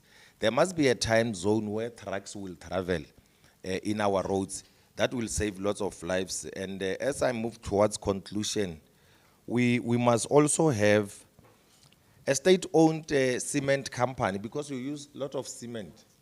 And this lot of procuring consumes too much monies, which could have been used for those other projects which are important. Any other thing that, Chairperson, we did not raise here, we will write to the department and get further clarity on those issues. Like the strategic risk register, there is no report on that in terms of the indicators. It's just blank throughout. It's on page 7 of 25 on the report that you gave us. And we must also, in the near future, get an update of, since the Kherekhere was introduced, what is the impact of the Kherekhere? These are the roads in terms of square kilometers which have been regraveled as per new project and the new fleet. Then we'll know the impact, and we appreciate the effort. It means partly you are listening to the committee, because we raised it here that there is a need to meet with RAF to make sure that you don't have double dipping by people who claim for any other thing. And the last one, you said you have overachieved. Quarter 1, quarter 2, quarter 3, there was no performance. And when your target was 5, and you get to 13.60%, you call it overachievement, when actually we're compensating for something which did not happen, because you presented here that the overachievement was actually informed, ONRAL was informed by the fact that you managed to close the gap of the previous months, where quarters where you did not have something better. So the rehabilitation of roads and resurfacing of old bridges which have passed the design stage must be high priority MEC, especially zooming into that model of Iswele Sizwe. It's very important to zoom into that, because I think that saves lots of money so far, and call on people who have knowledge in terms of any other technology that can be explored to make sure that our roads are better. Unfortunately, I wanted to reply to something because I thought a member, for an honorable member next to me, insinuated that we want to celebrate the Kherekhere. So unfortunately, it's not here. I will take it with him again.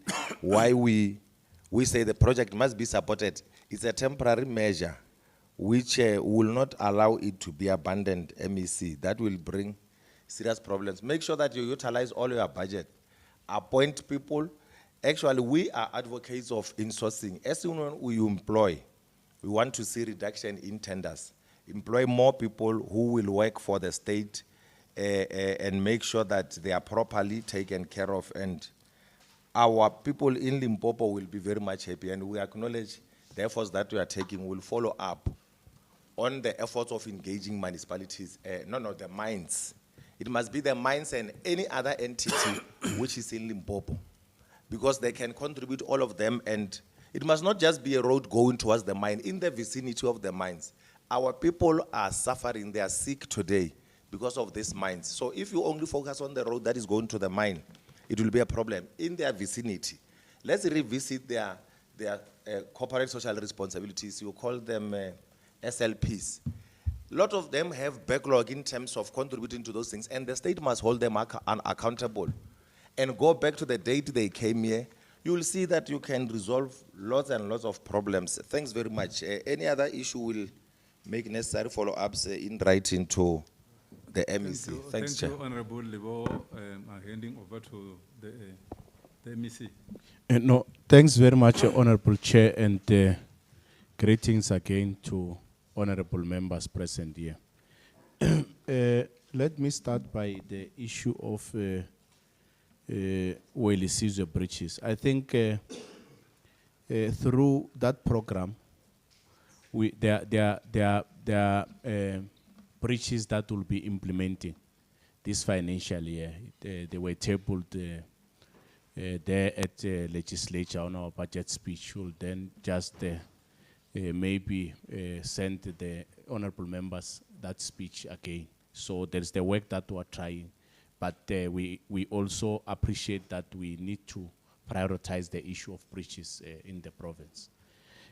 On the issue of the Kherekhere project, yes, we also agree that through the program we need to reduce those tenders that, according to us, are not necessary, and it's what we've been advocating. Like I even said when I was presenting here, that through that program, we've managed to stop what was happening there in terms of outsourcing graders for grading of our roads and re-graveling. We're doing that work in-house now, but also it also assists us that our communities does not only see or do not only see graders whenever there is a funeral around the area, around our communities. So through the Kherekhere, we do role almost every now and then. On the issue of SEZ, we were not aware of some of the issues that are raised there. We'll engage with LIDET just to get the understanding of what has been alleged, reported here by the media about SEZ. SEZ is solely a LIDET program. Even the budget of SEZ is there at LIDET through LIDA. and the subsidiary. We'll just engage with them to check whatever is happening there. The issue of Zone 1 clinic and EMS, will make follow-up on them and check exactly what is happening there. You know, Honorable Elbo, those machines are proper, but they are very expensive. And in terms of the cost centers, we have 36 cost centers in the province. And we have done market research. That machine is around about 8 million, one of them. And to have 36, it can be not possible. That is why even our districts in the province are 5, but we said, hey, if we can buy 5 of them at the same time, it will finish that 100 million at the same time. But we will at least start with 4 or 3 in the meantime, so that those machines will rotate as per district. But as part of strengthening the internal capacity, we'll plan for them in each and every financial year that will be going. So the fact of the matter is that if they can be there in the 36 cost centers, the issue of potholes will be the thing of the past. I agree. But the fact of the matter is what we have currently. So the issue of hijacked buildings, I think I'm very passionate about that, about the issue of hijacked properties.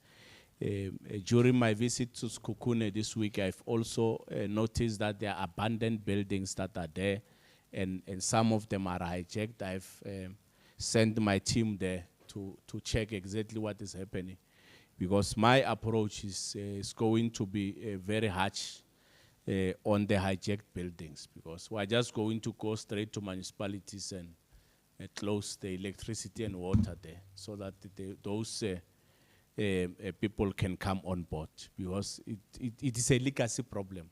We must just understand that we are not going to win that battle overnight, but we're trying our level best to do that.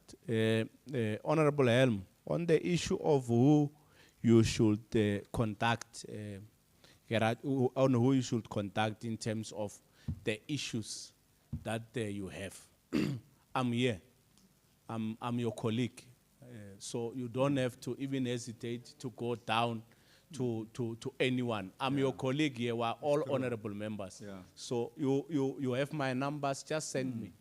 It's what Honorable Andres is doing. We're working very well with Honorable Andres. Whenever there are challenges in farms or anywhere, he just send the message. I'll then pass the message. You don't have to go down. We are all equal. We're honorable members here. I'm here. If there are issues, straight to me. I'll cascade them down and give instruction on what must happen. So you must not even worry about that or bother yourself on who to contact and all that. I'm here. I'm your colleague. You can do that to me. So with these few words, Chair, let me take this opportunity and then thank you and the committee. Thanks very much. Thank you very much, MEC.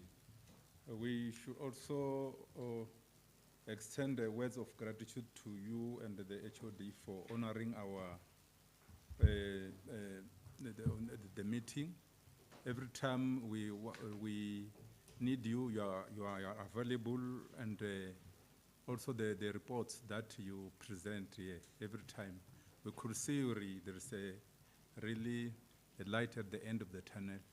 You had a very good start, MEC, and we should appreciate and also wishing that we had a good, must yield a good ending.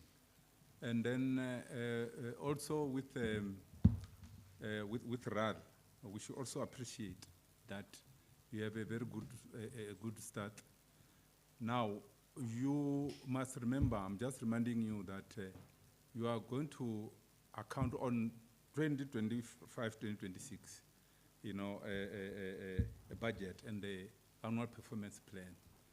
We understand the previous one, of course, there were serious challenges that we were able to deal with. Now, 2025-2026, now you have to account there will be no excuse. That's where we start, Chairperson. And thank you very much, honorable members and all of us. The meeting, before I close, announcements, coordinator. I just have two. The first one is if we could request for all honorable members and my colleagues when you're in the meeting, if we can all just leave with speed because there's a portfolio committee waiting outside that needs this space. And the second one is lunch will be served in the foyer. Thank you. The meeting is adjourned.